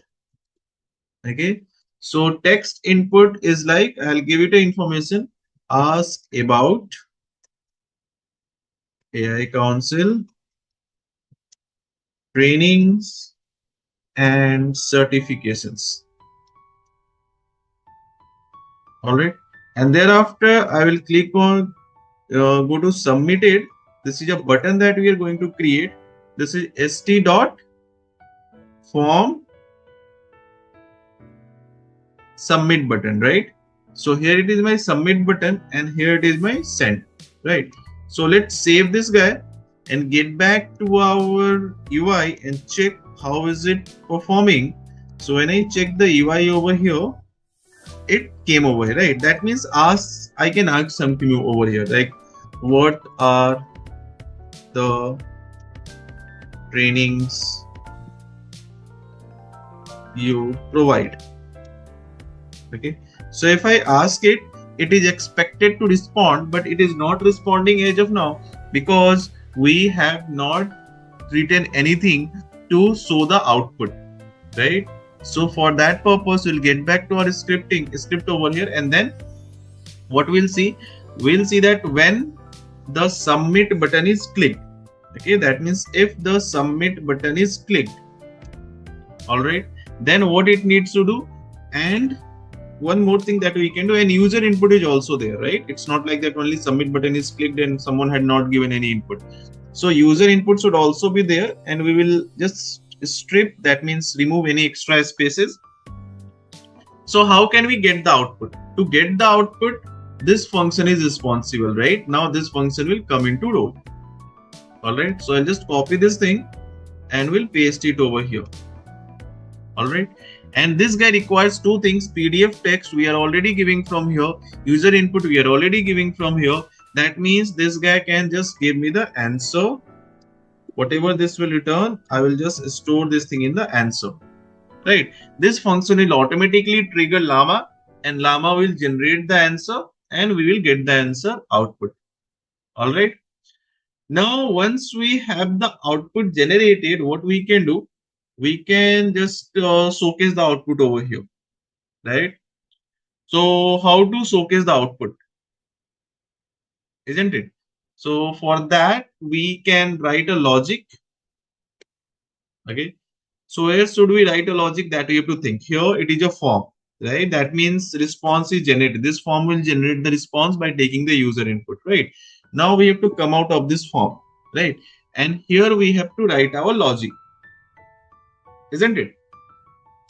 So for that, it's like st dot markdown. I'll just give over here. First, we can give response. Okay, so I'll say st dot markdown response. So it will just generate a response for me. That means it will just give you the, like, you know, same thing like we used earlier. Here we had used in the PDF summarizer. If you compare it, so what do we do here? I can just take it from here and paste it, right? So this is a response, right? And thereafter the output, right? So st dot response, we have a response or answer, anything I can write. And here we can use st dot markdown. Okay, whatever the answer, where is our answer? We can just use over here. This is our answer. Okay, so let's see what this guy is doing, whether it is giving me the expected output or not. So I'll save this guy We'll get back to our scripting, sorry, user interface, and we'll check what exactly happening. So I'll just refresh it, right? So as of now, there is no answer. I'll ask this guy, what training programs do you offer? So now let's see. I clicked it. It is just working on something. It may take some amount of time to generate the response. And once we have a response, we can see what response are we getting, right? But there is some error we did. Okay, what error we did? See, here it is showing what answer, right? So it will keep showing the answer. Why? Because I had used answer within the quotes, right? And answer is what? Answer is a variable, so it should not be within the quotes, isn't it? All right. So what we did here, answer we had used in the quotes, so we can't use it in the quotes, right? Because it's a variable. And second thing, this particular thing should outside be function, because once the function is called, then only answer will be generated, right? So that's why we need to use it outside the function, that if I want to showcase the answer, right? So here it is like this. And apart from that, we also need over here this answer to be defined. That means this function should be capable of returning the answer. Okay, so return answer. Okay, so we can just use over here answer is equals to me, right? So now that answer, it will show you as an output. Simple, we just did it. There are few changes that we did. Now let's get back to the code. We'll make this code looks more better, and some more functionality we will add, right? So let me just give it something that ask it, who are you?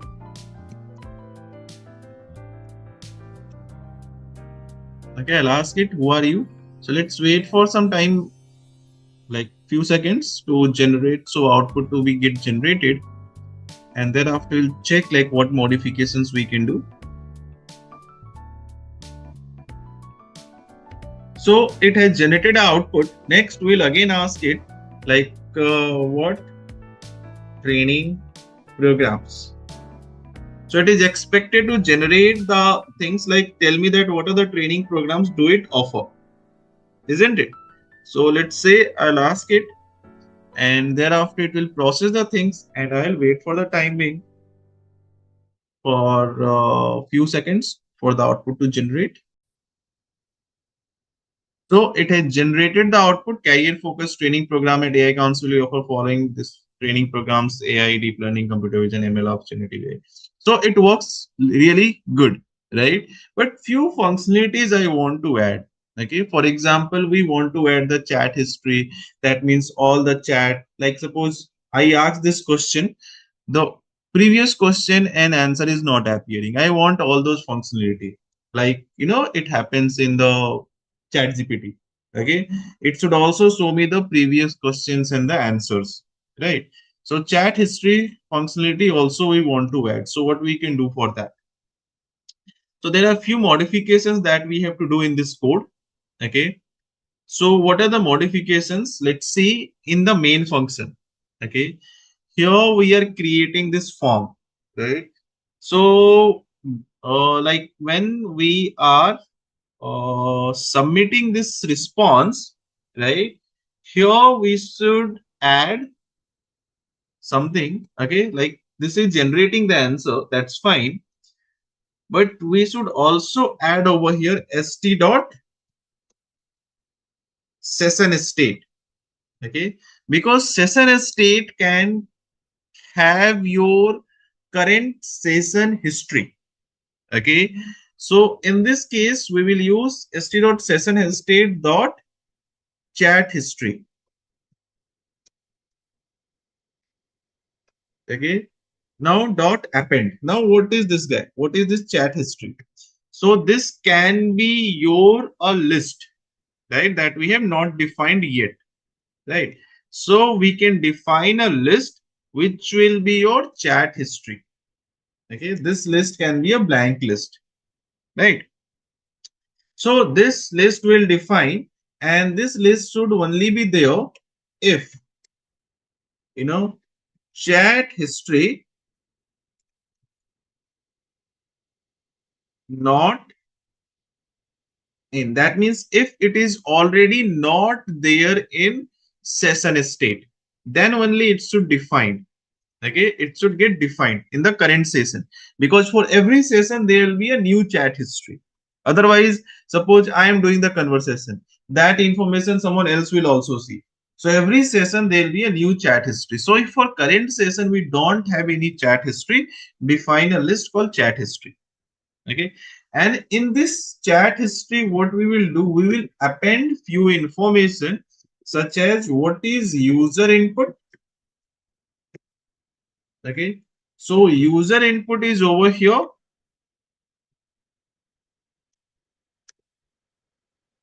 Okay, and thereafter we'll add over here what is assistant response in a key. So we're creating a Python dictionary, and in that Python dictionary we are storing user input and the response generated, right? And thereafter we don't need to return answer from here, because now we want to show user input and answer both for every question asked, right?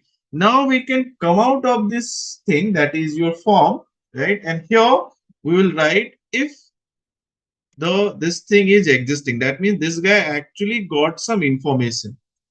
Okay, so if session state dot chat history, so what we do, we can use for chat in t dot session state dot chat history, right? Do what? Just print over here st dot markdown. Okay, what you have to show over here, two things. One, what user asks, and what assistant had responded, right? So for that, I will create over here a bold character of u, right? This will be in the bold, right? And thereafter the user is responding, and the response is stored in a key, and that key is what? User input. This is a key that is having the user response, isn't it? And this will be your variable, so I can use it. And next line, I need to show the response, what assistant had given. So assistant, okay, and the response is within the assistant key. So this is our assistant, right? Okay. And thereafter, we don't need this thing. We can directly call over here if we can directly trigger the main function, because main function will do everything. It will read the things, it will print the output, everything it will do, right? So main. Okay, it will read the thing, generate the output, and then showcase the output. Okay, it looks good as of now, right? We can make the situations more better. Okay, fine, let's use it, and thereafter check how is it performing, and thereafter some more changes required we will do, right? So we'll get back to our interface where we can generate our output, right? So let's say I'm asking it, who are you? Okay, I'll ask it, and thereafter it is expected to take some time to generate the output. So let's wait for a few minutes, few seconds, and thereafter we'll give the second query. So we get an error over here. Why are we getting error? Let's get back to code to check why are we getting error. Because here we are trying to use the key. Which key? This particular key. Because this key is storing the user input. So key should be given in a quotes, right? This should be also in a quotes. Now it's fine. So we make the corrections. Let's get back, check if things are working or not. All right, again I ask it, who are you? Okay, send this thing, and let's wait for a few seconds for the response. Either we'll get a response or we'll get an error. So if we get an error, we'll correct it. If we get a response, we'll give the second question, right? So it has given me output that welcome to our platform. I am here to provide information, key questions or something, right? So how to learn machine learning, okay, concepts. Okay, so let's see what this guy is responding. I asked the question from it.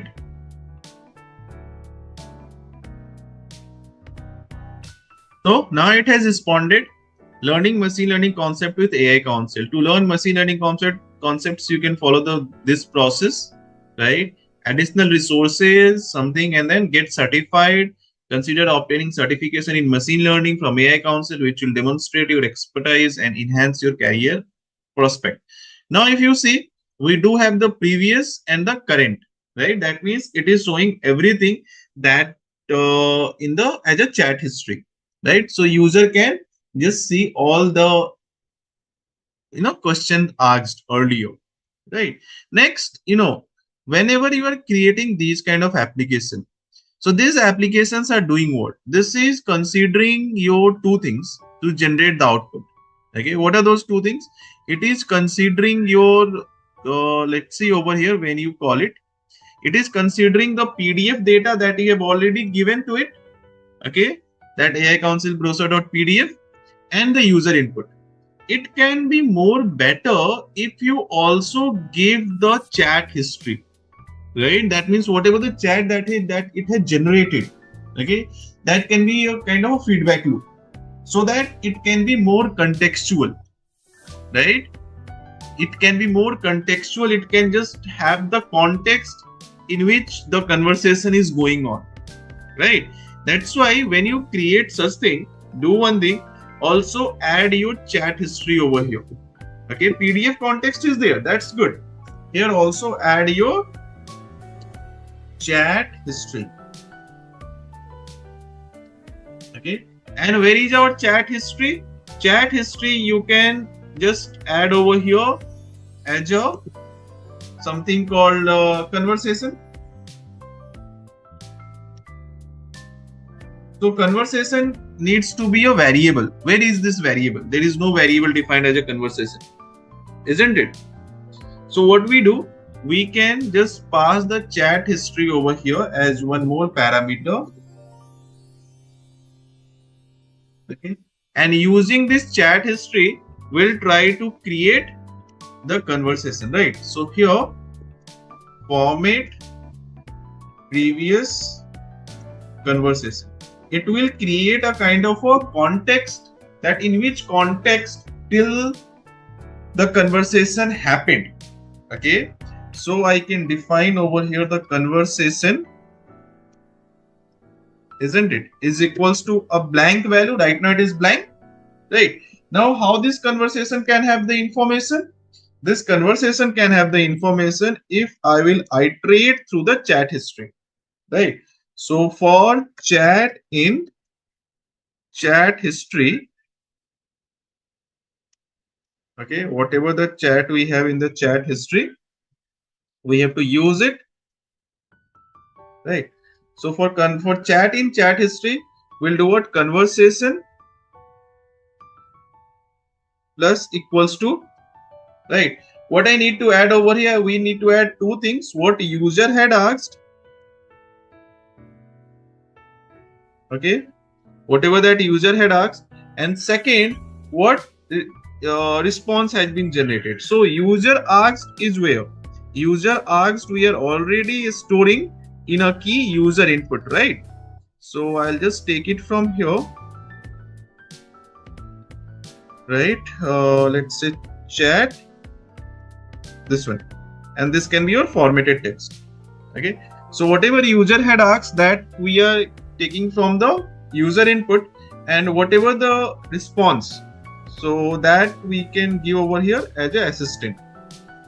What assistant had responded up to current label. Okay, whatever the conversation happened, so till the time whatever the assistant had responded, so that we can give over here through the chat. And what is the key we are using?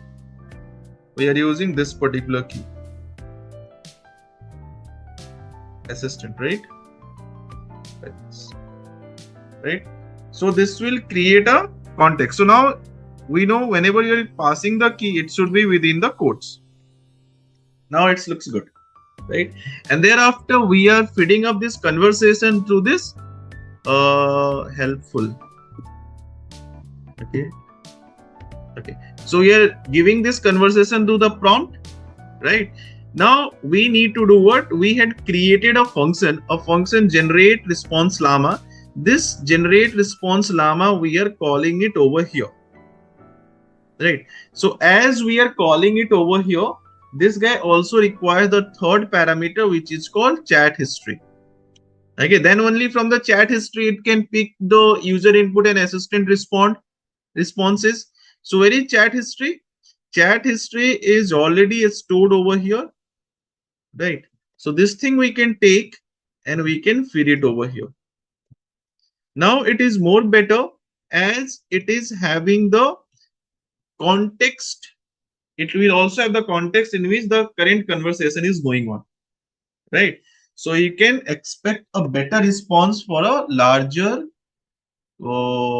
aspects, right? Or you can also ask the question from the current context.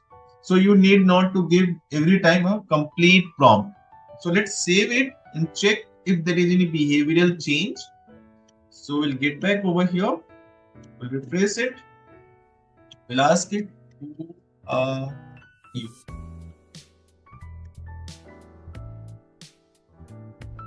I'll send the thing. It will take some time to respond. So we'll wait for a few seconds for the response. So here we got the response, right? Now based on it, every time the response will be different. Last time it was different, right? Now your gateway to AI-driven career, I am here to provide information, answer questions, and help with the query related to career-focused training, right? So let me ask it. I could not understand your last response. Just to check whether it is using its chat history to respond or not. Right? This query is what? This prompt is what? This prompt can only be responded if it is having the information about its last response. Right? So I could not understand your last response. Please elaborate. Okay, like something like this. Now let's see what it is doing.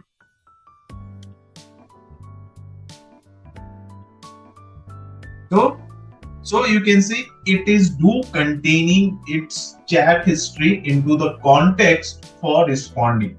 That's why it is saying I could not understand your last response when we asked. So let me start from the beginning. I am helpful chat assistant from AI Council. Our team offers career focused training in cutting is this one, whatever it is, right? So this is how we created a chatbot which is using our private data, right, to respond about a user query, right? So this can be used for a lot of purpose to help our end users, right? It is also showing the chat history, and every time it will start a new session.